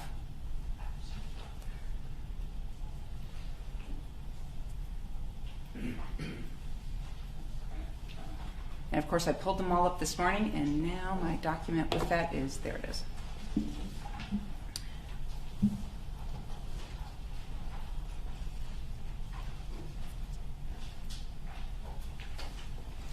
First off, we have 24.5.501. That covers certain communications that are privileged. We have Section 7, which is communications between a licensed clinical social worker, a clinical nurse specialist in psychiatric mental health, licensed marriage and family therapist, or licensed professional counselor and patient. The statute says there are certain admissions and communications excluded from evidence on grounds of public policy, including but not limited to the following. We also have number 5, which is communications between a psychiatrist and a patient. There is going to be no evidence that any medical doctor or psychiatrist actually saw Mr. Arbery. And then we have communications between a licensed psychologist and patient, but unfortunately under that Section 6, we also have no evidence he was seen by a licensed psychologist. What we have from the records that you will be able to review is that he was seen by a registered nurse or a nurse practitioner, and that is as far as the evaluation went. Obviously, this is privileged and therefore inadmissible on the face. However, we then go down to 24.12.11. 24.12.11 covers the disclosure of medical records and the effect on confidential or privileged character thereof. And so what we have right there is the disclosure of confidential or privileged medical matter constituting all or part of a record kept by a healthcare facility, a nurse or physician, which of course would cover the gateway records, pursuant to laws requiring disclosure or pursuant to a limited consent to disclosure. Once again, that's important. Limited consent to disclosure shall not serve to destroy or in any way abridge the confidential or privileged character thereof, except for the purpose for which such disclosure was made. So, coming back to the defense, they're claiming, well, he signed away his privilege. Well, he didn't universally sign away his privilege. It was for disclosure for Gateway back to his probation officer. And this was all to help Mr. Arbery. It's now being used against him. In this statute, there is no way that he waived any sort of privilege because, pursuant to a limited consent to disclosure, shall not serve to destroy or abridge the confidential or privileged character of his mental health records. So therefore, the defense can't get at them that way either. And we have 24.12.1, and that brings me back to how these records were disclosed. 24.12.1 really covers all the other kinds of cases that we're used to. We all know that in an aggravated assault case where a woman's jaw is broken, or in an aggravated battery case where someone has been stabbed and they're scarred, their medical records become part of the case because that actually is an element the state must prove at trial. And therefore, 24.12.1 covers that particular instance. So they're obtainable by an appropriate court order or subpoena, and that is how we got the Gateway records into discovery. However, provided further that the privilege shall be waived to the extent that the patient places his or her care and treatment or the nature and extent of his or her injuries at issue in the judicial proceedings. There is no way, absolutely no way, that Mr. Arbery has placed his mental health at issue in these proceedings where the issue is citizen's arrest and their claim of self-defense.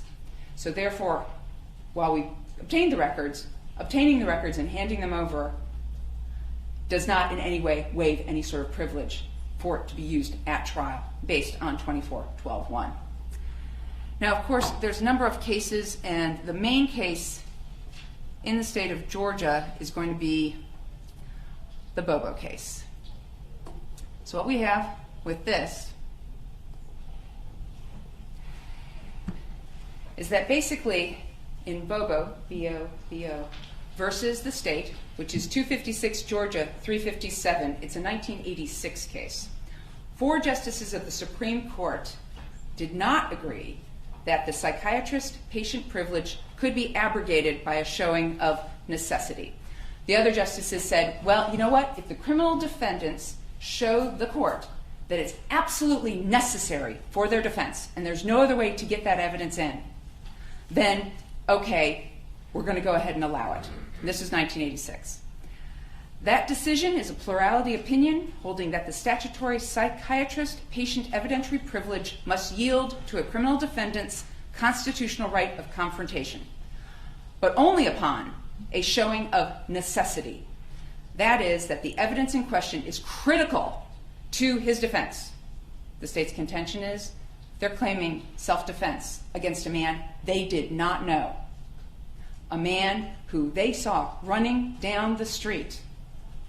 We've got about a 10-minute incident.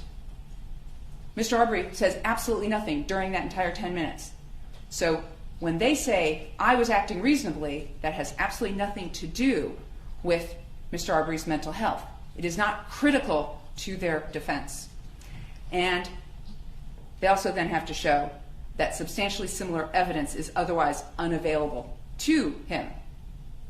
We contend that substantially similar evidence is completely irrelevant because it's not relevant to this case or the issues in this case. And there's a number of cases that talk about this and cite to Bobo. However, when you do a Lexis search, the number of cases that actually cite to the Bobo case from 1986, there's only about 30 of them. And in most of those cases, the defense is trying to say that usually the female sexual assault victim is crazy, and it goes to her credibility. And they want to bring in the mental health records to show that she's nuts and she's making this all up and I didn't, assault her, I didn't rape her, I didn't molest the child. That's usually these kinds of cases. And I think there's about 30 of them out there for the court to look at, just doing a Lexis search citing to Bobo in the state of Georgia. The ones that I could find that were of interest were first off Brown versus the state, 288 Georgia 364, which is a 2010 case. And at that point in time, the court did exactly what you're doing. The court said, okay, I'm going to do an in-camera inspection on these records. But at that time, the court was looking for any material which was exculpatory or which would impeach the complaining sexual assault victim's credibility. And the court basically ruled there was nothing there. So that was that particular case. Then we have Easter versus the state, 322 Georgia Appeals, 183, which is a 2013 case.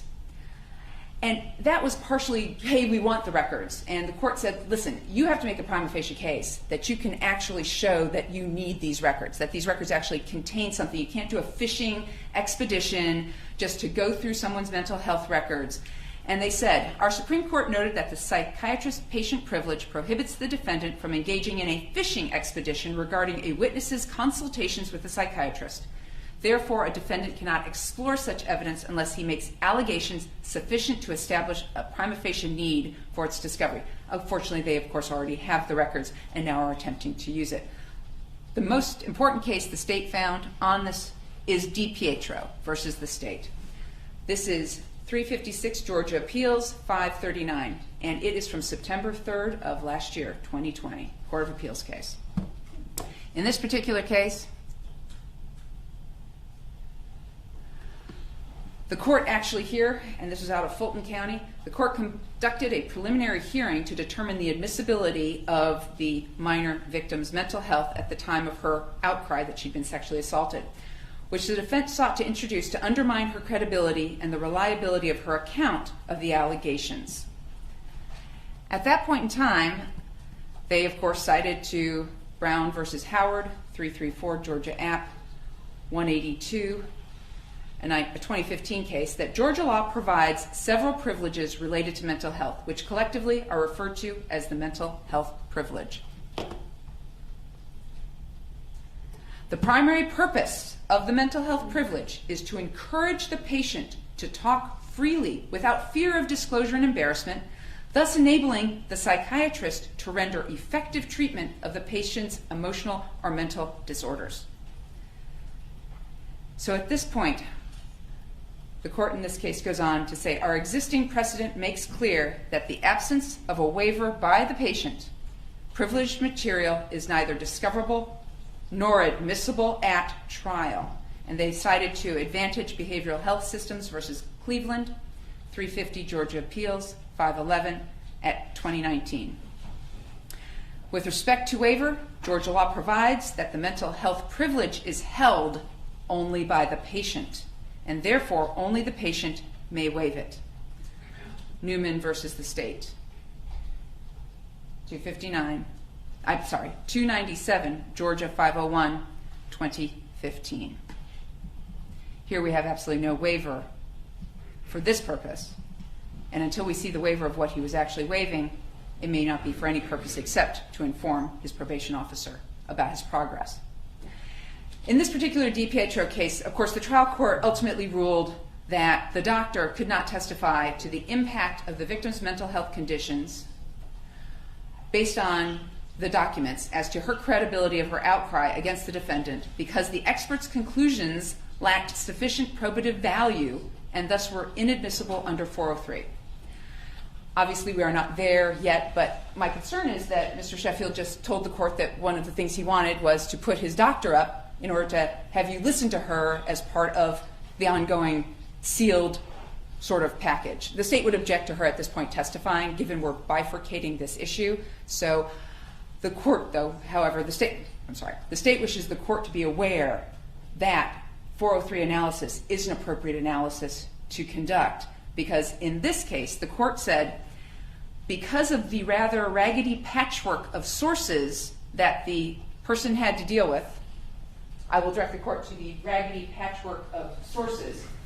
These sources are Mr. Arbery's worst days of his life. Absolutely the worst days of his life when he is involved in law enforcement. This is not every day of his life.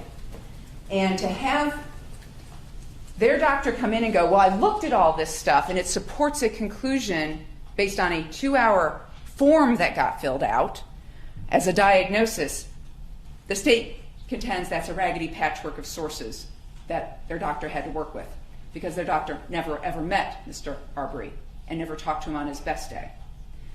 And in addition, the court went on, it was not necessary to undermine the credibility of the victim. I understand that's not the purpose that they're doing this for. However, it is kind of the purpose they're doing it for.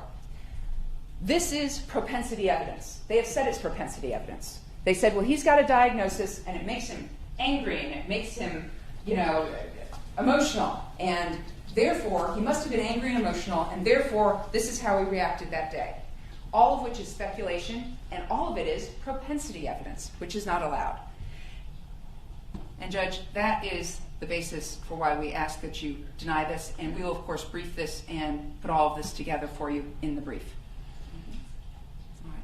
Thank you, Your Honor. I'd like to first aid the court in what the court has decided about bringing records into its custody. And to say that we're talking about access, can we have access to these records, first of all? Can the defense have access to privileged records? And the statutes that have been cited by the state are the statutes that says these records are privileged. But the cases that I'm going to give, Your Honor, lay out very clearly that where the defense asks to have access to these records, there's a process for doing it. And it's to involve the court. And it's to have the court conduct in-camera inspection to determine if there's anything in the records that's relevant. So the idea of how do we do this and what the court has now decided this morning, that is a way to do it. And so our complying with that is consistent with the case that you just heard of, which is the Bobo case, which really laid out the framework. I don't know if the court was aware of the Bobo case before. Okay. But that's where we turn it all over to you.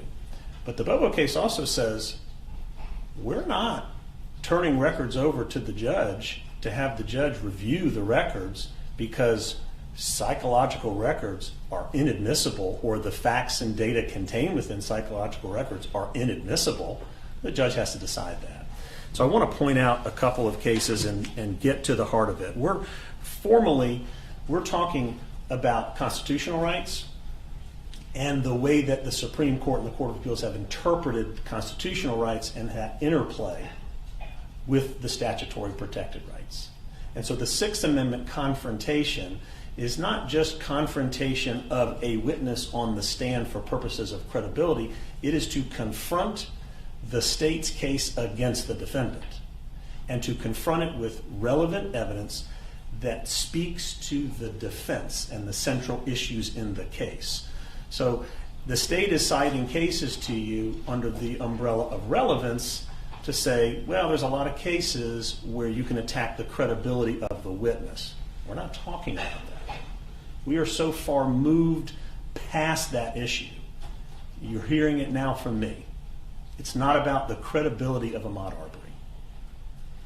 And it is okay to recognize and celebrate who Ahmaud Arbery was in 2012 when he graduated high school, but it is reckless to disregard the mental health illness that plagued him for 8 years leading up to this moment in February 23rd, 2020.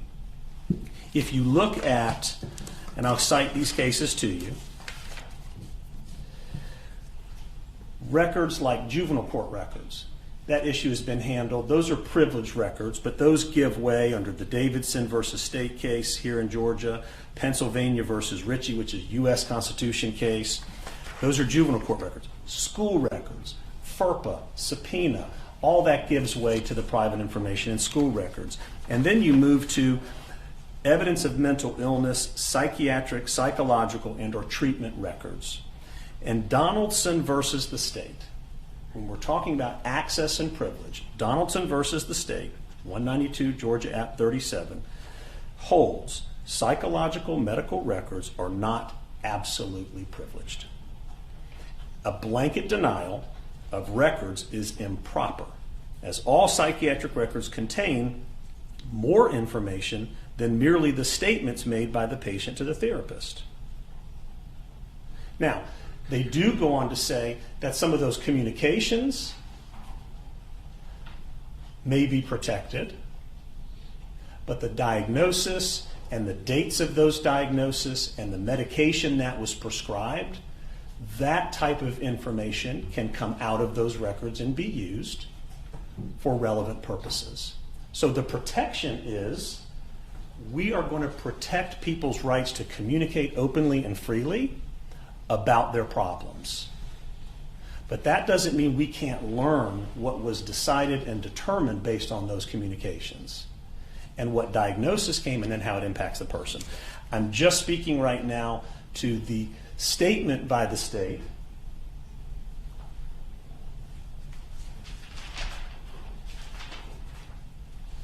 that pursuant to 24.5501, pursuant to 24.4411, that psychological records are inadmissible. That is a fundamental misstatement of the way our courts have interpreted the privilege in line with the Sixth Amendment of the Constitution and a defendant's right to confront.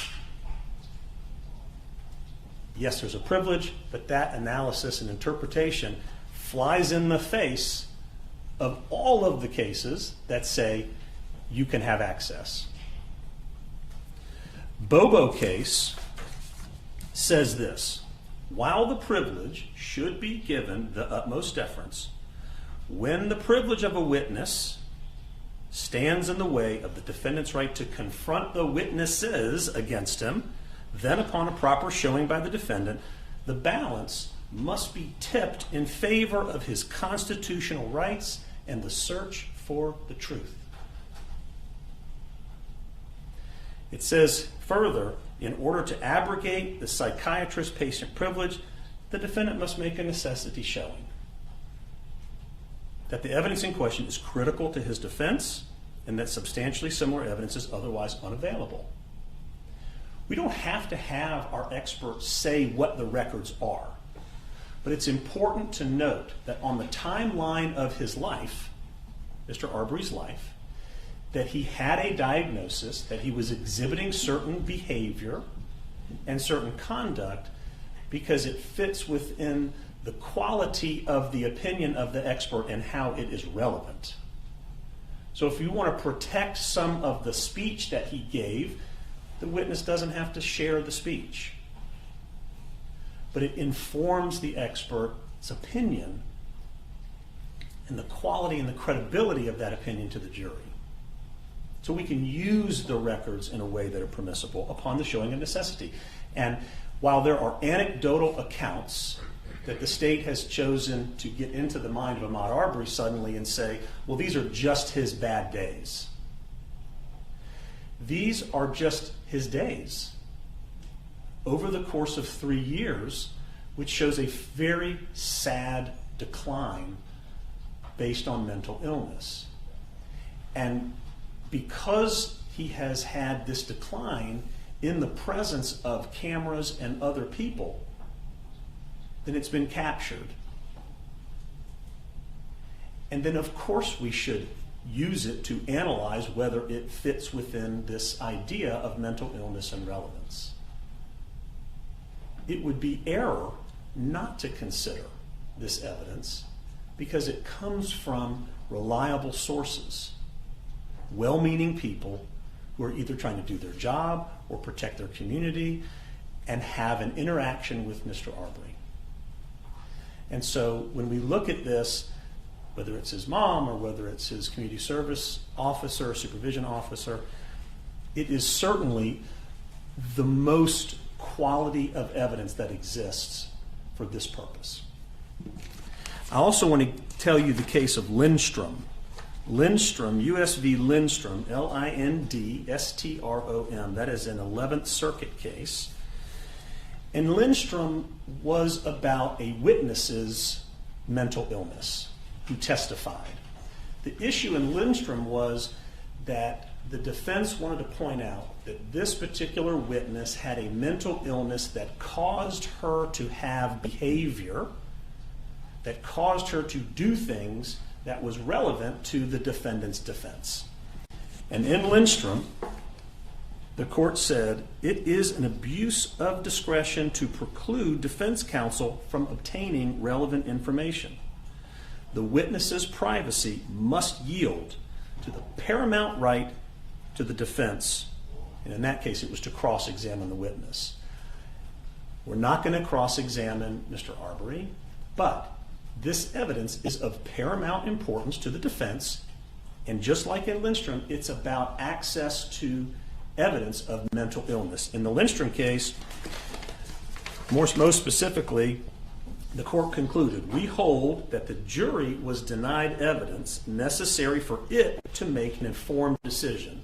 If the court recalls, I've been talking a lot about the decision that the jury has to make.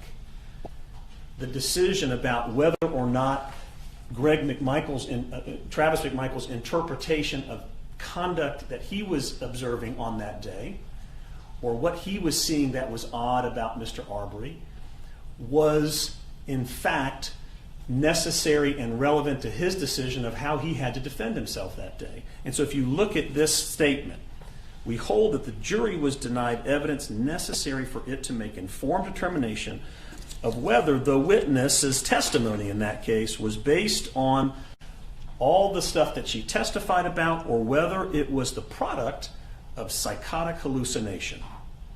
In that case, the witness was a schizophrenic. The jury was denied any evidence on whether this key witness was a schizophrenic, what schizophrenia means, and whether it affects one's perceptions and external reality. The jury was denied any evidence of whether the witness was capable of distinguishing reality from hallucinations. Such denial was reversible error. So what we're saying here is that there, in the Lindstrom case, was a mental illness that caused misperception of reality, misperception of intentions, and it was relevant for the jury to hear it so that they could determine the defendant's side of the story and the defendant's defense. There's more. There are several cases, Your Honor, under Georgia law that deal with the impact of alcohol and drugs on a person's mental state and how it causes behavior. Very simply. Is there something going on in the system of the person that causes them to think and do and act in ways that's relevant to the determination of the issue? Crow versus the state is 277 Georgia 513. It's a Supreme Court case from 2004. And Crow says there was an expert in that case where the defendant driver got into a car accident with a woman. That woman was under the influence of drugs. And the defense offered it to try to suggest that the victim driver was under the influence of drugs, that it affected her conduct and behavior and her decision making. Whether she braked before the accident, whether she could have turned, did she act and behave in a way that was reckless on her part? And the court said it is for the jury to decide. The jury is entitled to hear all the relevant evidence, judging the credibility of the opposing witnesses, and make the decision for itself. So it begins to speak about this is something that if we present to you that there is a relevant purpose, then that brings it now to the purview of the jury. In that case, the GBI expert said that the marijuana can... Just so I understand it clear, let's be very... Sure. When you said get to the purview of the jury, you're talking about the issue, but now you're also talking about, we had a whole discussion, our whole presentation yesterday on 404B. Yeah. Okay. According to the rule, let's say hypothetically the court rules that the court does not permit the 404B evidence. In this way, it comes in anyway. If the court does not allow it for 404B, what that means is the jury won't see it and then be instructed by the court that they may consider it for that purpose, for that limited purpose, if it tends to show the limited purpose for which it's been entered. However, the information also, because it is about thought and human behavior, it does shed light on the mental illness. Then the court would have to decide, is there a way to admit this evidence under a 403 balancing so that the issue can come before the jury but not be too prejudicial, right? So the court would say, well, we have an expert who could say, I've seen interactions with Mr. Arbery in the community or under certain circumstances where his behavior, there's a way to, I think, structure it, Your Honor, that you could, if your goal became keep 404B out because I don't think it satisfies a relevant purpose, but the mental illness, I believe, is relevant because the defense has shown me where it's relevant, then I have to figure out how to structure letting that evidence be a part of the presentation of the case in a way that's not prejudicial to the defense putting on its case, but also satisfies the state's objection that it's too prejudicial. So next step then, so then the court ends up with effectively a mini trial with the state and the defense arguing about what this evidence means, with the court then really just having the ability through a limiting instruction to inform the jury as to why they're doing all of this, or why y'all are doing all of this. That limiting instruction then would be a fascinating thing to put together. I don't know that there is a limiting instruction on the use of evidence of mental illness. Well, you put, follow me here. Yes. You got 404, again, hypothetically, 404B is not coming in. Limiting instruction, if it came in, they'd get a limiting instruction. All of a sudden, they're getting other acts evidence in. I don't see any way to present these other acts and other acts through a different mechanism. I don't see any way. I would not be comfortable presenting that type of evidence to a jury without a limited instruction. I understand. Okay. So that limited instruction, I guess, is one. Two, I just want to make sure that I'm clear because I realize your argument, but I'm looking at both of you. I don't see how this issue gets to the jury without the state getting up and trying to counter that evidence. So I end up with a mini trial on the mental health issues that we're talking about here. Is there any way to avoid that? Well, if the state chooses to counter the opinion, the court would first have to find that the mental illness has a relevancy. The court doesn't have to agree whether. Okay, but the state would have the right. Yeah. 7403. I've got to work through 403. All right. So another thing I've got to work into this is what this little mini trial is going to look like in front of a jury, a battle of experts over whatever this mental health diagnosis was in 2018, what that meant in 2020. And I'm going to have a battle of experts, as far as I can tell, and you'll tell me if I'm going down the wrong path here, but I'm going to have a battle of experts in front of the jury in a murder trial about what the mental health records of the victim meant. The state would have the right to counter our presentation, certainly, Judge. I would think they would. If they found that it was flawed and that it has no bearing on February 23rd, 2020, and they wanted to put up an expert to rebut that, I think they would have the right in the law to do that. Your Honor, it is easy and it is reasonable to say that this is an issue that could become a mini trial. But I think that often carries with it the idea that that's a negative thing that we should try to prevent from happening.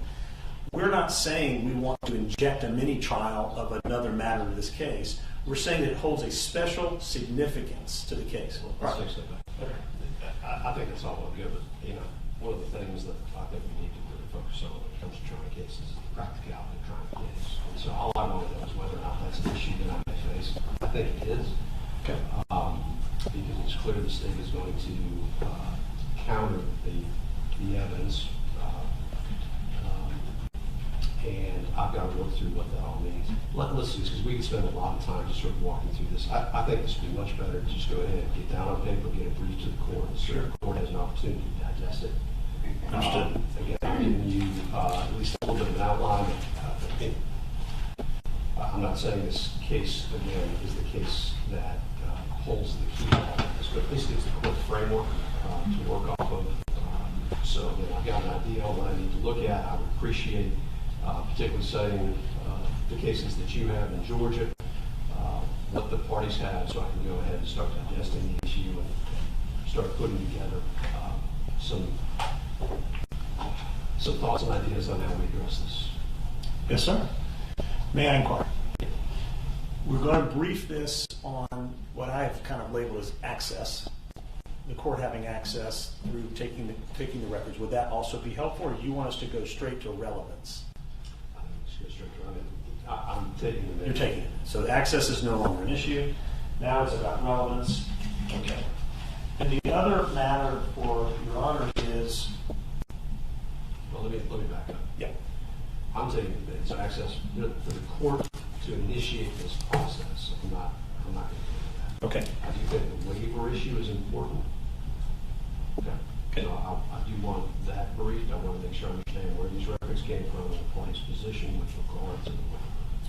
And we can probably agree that the reinstatement of the privilege by anybody that wants to reinstate the privilege on behalf of Mr. Arbery, maybe that's something that could take place, or that there's not a proper waiver by Mr. Arbery for these records to be used in court. We have to look at that document. If it says this waiver covers the use of the records in court, then maybe that resolves it in the court's mind. Irregardless of waiver, the court has the authority to abrogate the privilege. The other thing, Your Honor, is we have the need, and I think the right, to make a record about relevance from the perspective of the doctor and how it's relevant to the incident and the issues in this case. And my question of the court is, when will you allow us to do that? I think That's the bifurcation. that's the bifurcation. Okay. So are you saying that that is not going to happen today? I want to go through the basic steps. I'm saying bifurcation. The first part I want the law, I want cites, I want to know what the documents are exactly that are going to be used and how they fit within the evidence code. Okay. I understand generally where the defense is going to go with that from what I've been able to glean from yesterday and today. But we will get into more detail, I think, in a second sitting if necessary in order to make sure that I'm very comfortable with exactly what's coming in. And that will give me some insight, I would think, on how this is going to be litigated by the state. I understand. Very good. Let me make sure, if you would, just give me one moment.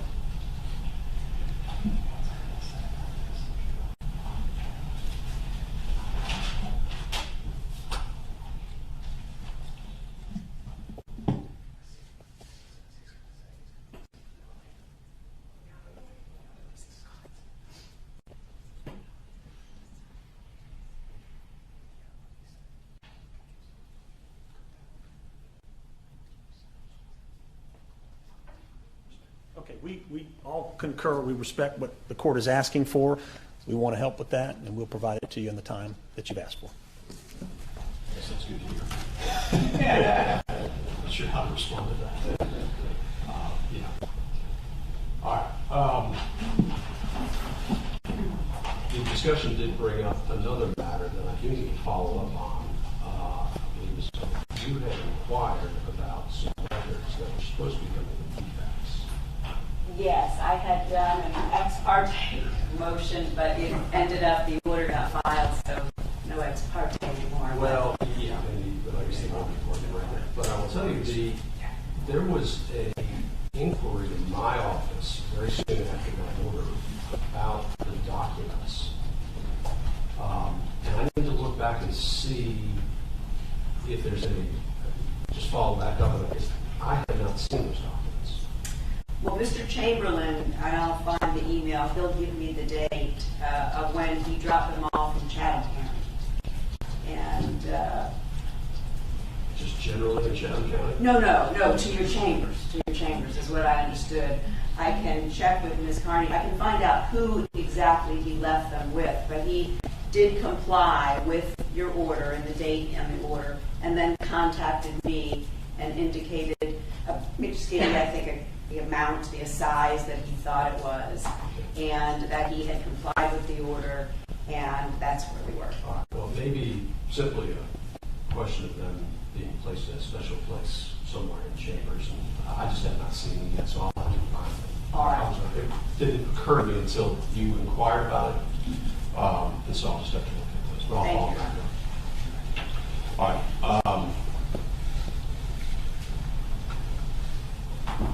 Let's go ahead and address, Mr. Shepard, you had one additional form for the witness. He does. He just stepped out to let our expert, who's been here for 2 days, go, so she can get on the road. But we have the officer here who's prepared to report. We can go get him and tell him. We'll go ahead and address that next week. And, Your Honor, I have found the email, just so that you're aware. It says January 15th, 2021 at 10:14 a.m. Record has been transmitted to the court. So I will follow up with him and I'll see if I can answer that this morning. We may have to follow back up.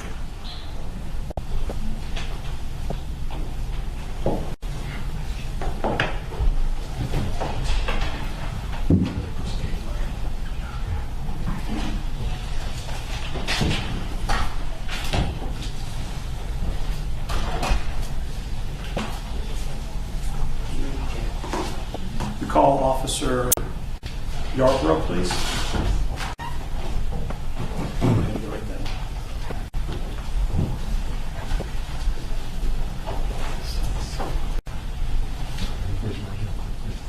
You solemnly swear affirm the testimony you shall give the court shall be the truth, the whole truth, and nothing but the truth, so help you God. I do.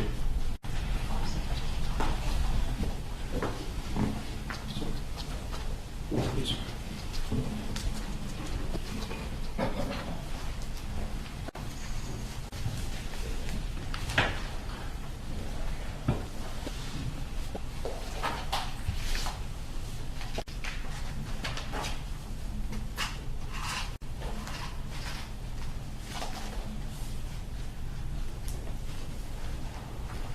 Morning, sir. Officer Yarbrough, where do you work? Burke County Sheriff's Office. How long have you worked there? Approximately 4 years. 4 years. Yes, sir. Okay. I've asked you to come here today to talk about an arrest that you made of Mr. Ahmaud Arbery. You understand that? Yes, sir. Okay. Do you recall that arrest? I do. Okay. When was that? October 23rd, 2018. Okay. I really want to whittle down to what the issue was that day, what your observations were of Mr. Arbery that day, and then I think we can kind of move on. Okay? All right. Do you recall what it was that brought you to make the arrest? Yes, sir. What happened? The initial call, I got dispatched to possible trespassing with possible drug activity in an abandoned trailer. I made, upon arrival, spoke to the complainant, confirmed with her where the complainant? Sir, Who was the complainant? Miss Jackson. And who is Miss Jackson in relation to this incident? She was later identified as one of the two juveniles that was on scene as his mother. Okay, so she called the police? Yes, sir. Okay. What happened next? I confirmed with her what trailer it was. I walked to the rear of the trailer. There was an open door. I could hear voices. And What did you hear in terms of voices? I heard people laughing and cutting up. Okay. What did you do? I also detected smelled the odor of marijuana emitting from the trailer. Okay. I did notify dispatch, and she held the net as I made entry through the rear door by myself. She held the what? The radio traffic off solely for me. I see. Made entry through the rear door. I saw one subject turn to look at me. I advised to let me see their hands. From there, they took flight out the front door. Okay, let me stop you. Was that subject Mr. Arbery? Yes, sir. Did he make eye contact with you? I could see him turn his head. I don't know if I didn't look at his eyes. I don't know if he. Okay. What were you wearing that day? I was wearing a short sleeve Class A uniform. Does that have any kind of identifying marks on it that you're the police? Yes, sir. Like shoulder patches on each side, badge, and then collar brass as well. Okay. Once you said, "Show me your hands," what happened? I heard some shuffling and saw a light from the front door and noticed that they had all ran out the front door. You said they. How many are they? I did not see. I saw Mr. Arbery first, and then as I exited the rear of the trailer, I notified dispatch I was in foot pursuit. I then observed 3 total males running down Persimmon Drive. Okay.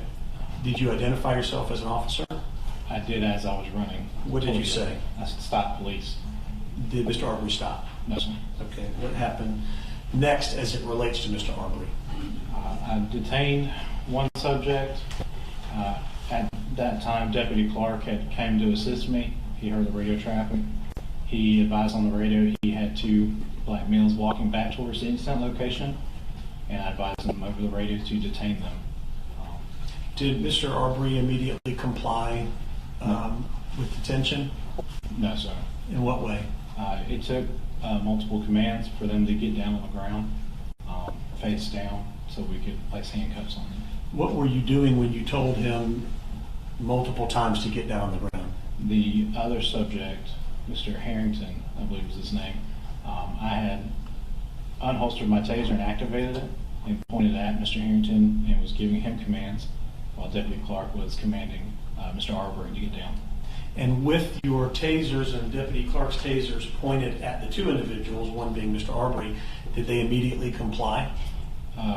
Not at the very first command, no, sir. How many commands did it take? I'm not sure. Can you guess? Multiple. Okay. About 2 or 3. All right. Did you notice anything about Mr. Arbery in terms of the way he was behaving or speaking to you during the course of commanding him to get on the ground? I did not hear really what was said between Mr. Arbery and Deputy Clark. Okay. I was focused on Mr. Harrington. Okay. Have you reviewed your body cam footage from that day? Yes, sir. And in reviewing your body cam footage, did it help you to remember what Mr. Arbery was saying during that time or how he was behaving? Yes, sir. And how was he behaving? He advised, I could hear that he was telling Deputy Clark not to touch him multiple times. He was getting irate. Getting irate. Okay. What about when he was being taken down to the ground? How was he behaving? He got down on the ground himself. Mm-hmm. He laid face down and put his hands behind his back. I handcuffed Mr. Harrington, and then Deputy Clark advised Mr. Arbery to keep his hands behind his back, and he was placed in or detained from there. And was Mr. Arbery irate at that point in time? I don't remember. what he said at that time. I was more focused on Mr. Harrington. Was he quiet? Was he belligerent? Was he any other way that you could observe? After reviewing the body cam, he was loud. Okay.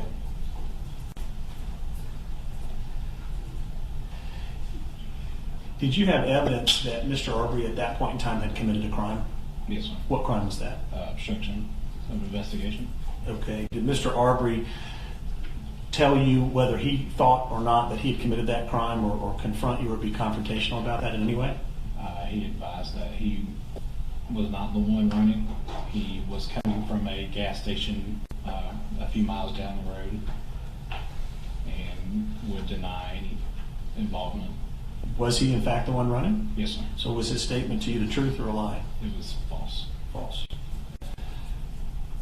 Did you have opportunity to talk with him over the course of this arrest and putting him in police car as you were trying to figure out what was going on?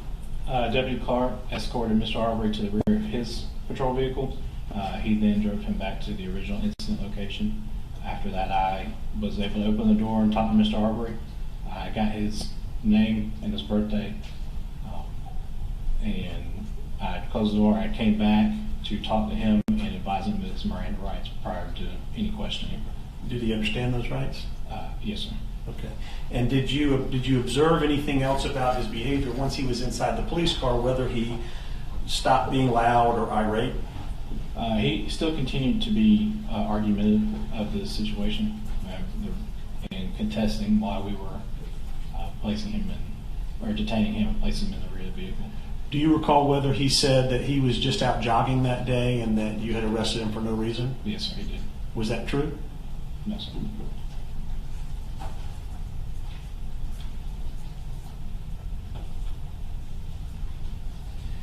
Did you ever find any marijuana in the trailer, or anybody on the unit ever find any marijuana? No, sir. Okay. Was he charged with any kind of possession of marijuana? No, sir. Okay. What was ultimately the charge that he was charged with? Misdemeanor obstruction of law enforcement officer. Do you know if he ever went to court on that or went to trial on that? I believe after speaking on the phone with you that he pleaded guilty to it. Okay, so you now understand that he had a guilty plea. Yes, sir. You never went to court or trial No, sir. that you can recall? No, sir. Okay. Have you had an opportunity to look at the body cam videos from that day? Yes, sir. All right. Do you know how many there are? I believe there's 3. Okay. I've marked, just for the purposes of the mission at this time, and I'm not going to play them, Your Honor, but they're marked as Defense Exhibit 23, 24, and 25. I can say to the court they are the videos that we've gone over together. And so if you like a witness, I can put them up and play them so that you can identify them, but I've stated in my place that they're the videos that were done on that day, if there's no objection. There's no objection. All right, then I move 23, 24, and 25 indefinite, Your Honor. Very good.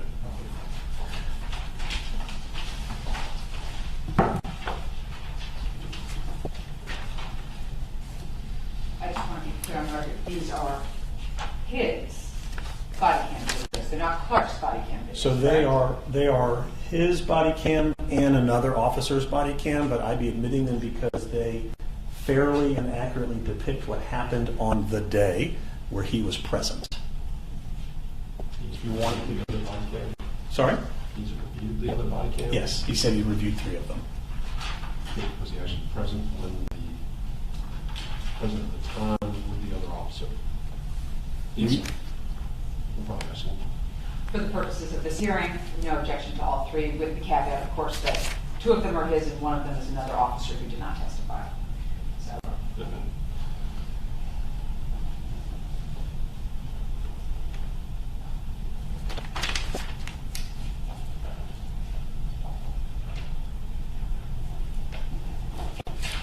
One moment, Your Honor. How long was the interaction that you had on that day from the time that you first encountered Mr. Arbery until your last conversation where you say he was still being irate and argumentative? How much time had gone by, do you recall? I don't know. No, Is sir. 30 minutes a rough estimate? Approximately, yes, sir. Nothing further, Your Honor. From the state. thank you, Judge.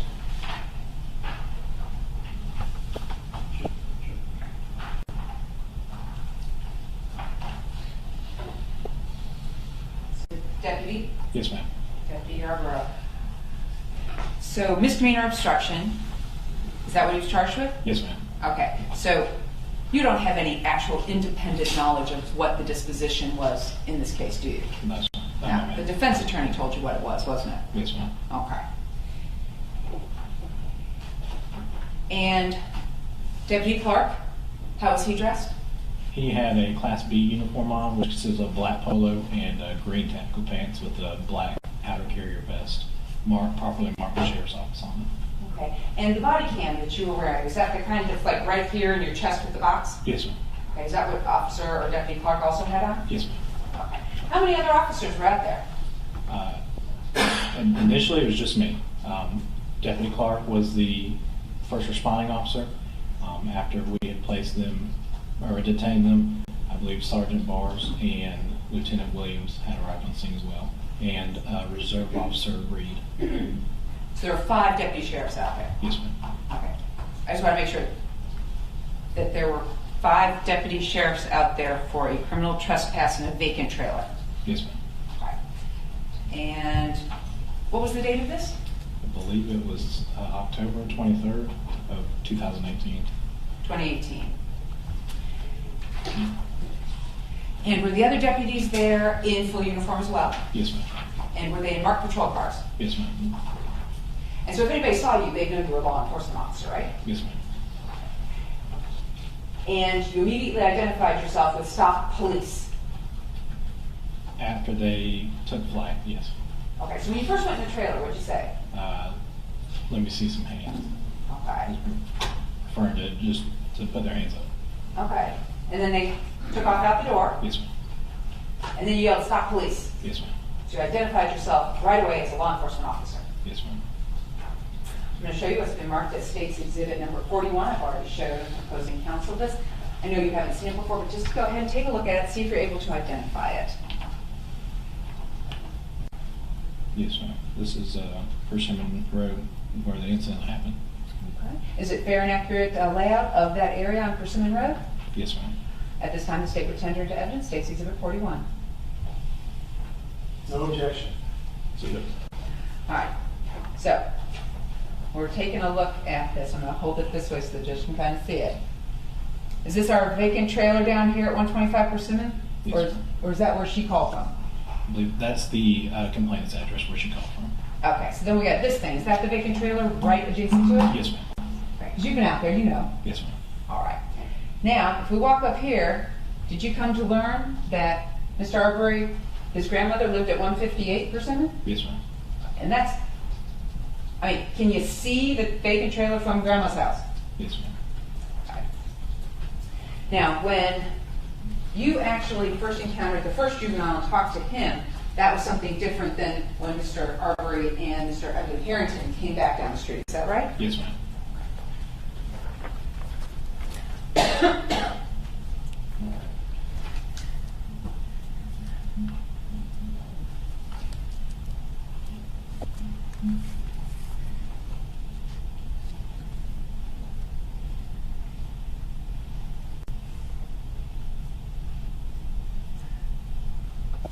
I'll go ahead and pass the witness. Thank you. Yes, ma'am. Just briefly, do you remember how old Mr. Arbery was on October 23rd, 2018? 24. Okay, thank you. Nothing further. Can you be released? Shepard, can you be released? Yes, Your Honor, thank you. You can sit down, you are released. I don't have any further witnesses on the floor. We'll close the evidence in the forum. Sounds right. Your Honor, with the possible exception, if I may, with information that may be present in those defects records when they come available. Hopefully I will get some idea of what may be going on with that full department today. Very good, thank you. So we would ask that the record be left open in the event that we need to present those and add those in as well. Yeah, I'm open to that. Let's just do it. Just want to keep track of what we have. But let's do this. It's closed. Go where the issue. Just move to reopen, referencing defects, unless there's some significant objection to doing that. Then I'll probably go ahead and allow that based on the court's review. Thank you.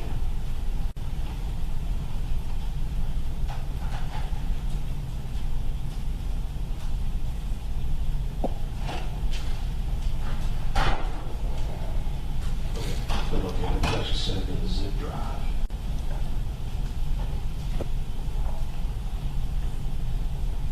Looks like I'm sending a zip drive to the court. I have that zip drive. Thank you. All right. I think the time-wise, on the statement of Mr. Britt, not Mr. Britt, Mr. Bryan, we have one witness who's trying to work out from one standpoint. Maybe best to break for lunch before we do that. Well, yes, Your Honor, we have agency press, and I reviewed the length of the audio statements that are in question here. The first one is 2 hours long. The second one is an hour and 15 minutes, and then the last one is 8 minutes long. I have transcripts for sections 2 and 3, and I told Mr. Goff all about that, and that is what we were going to tender.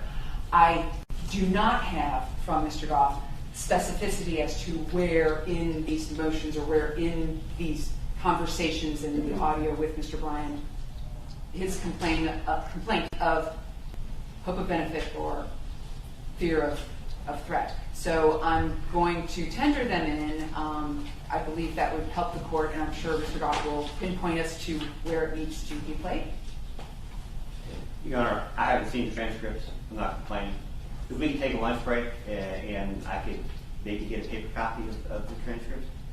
I do not have any paper copies of these transcripts. They were emailed to me after I'd already arrived here, so I have no paper copies of the transcripts. I have them electronically. I can email them to you. If you will email them to me, I'll try and review them electronically over the lunch break.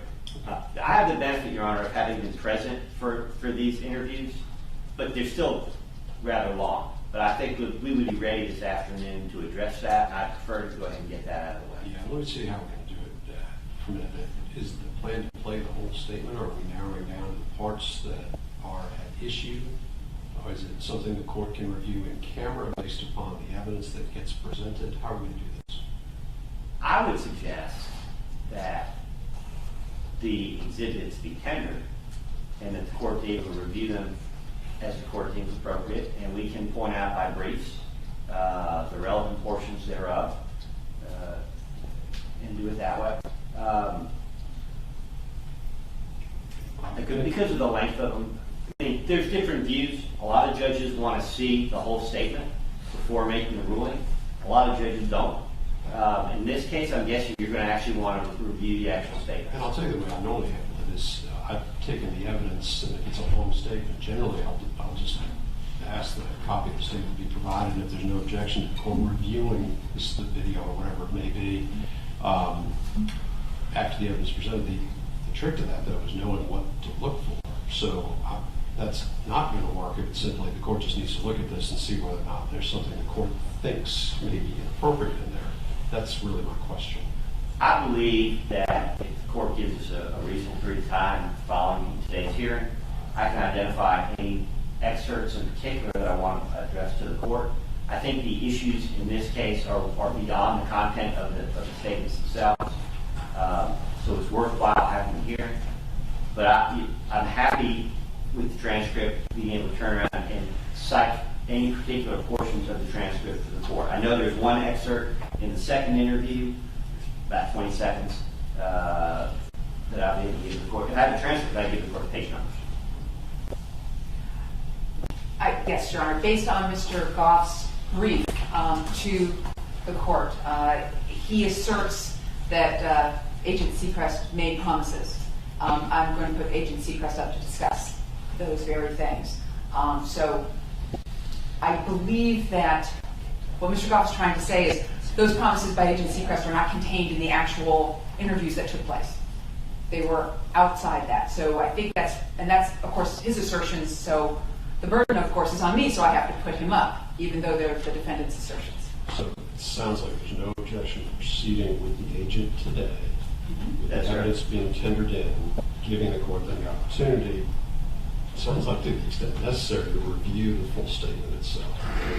Correct. And then the parties can go ahead and brief it so that we have everything before the court. Okay.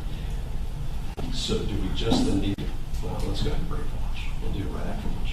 Thank you, Judge. So it is 10 to 1. Let's plan on getting back at 1:45. Yeah. About an hour, 1:45. All right, Thank you, Judge. all right.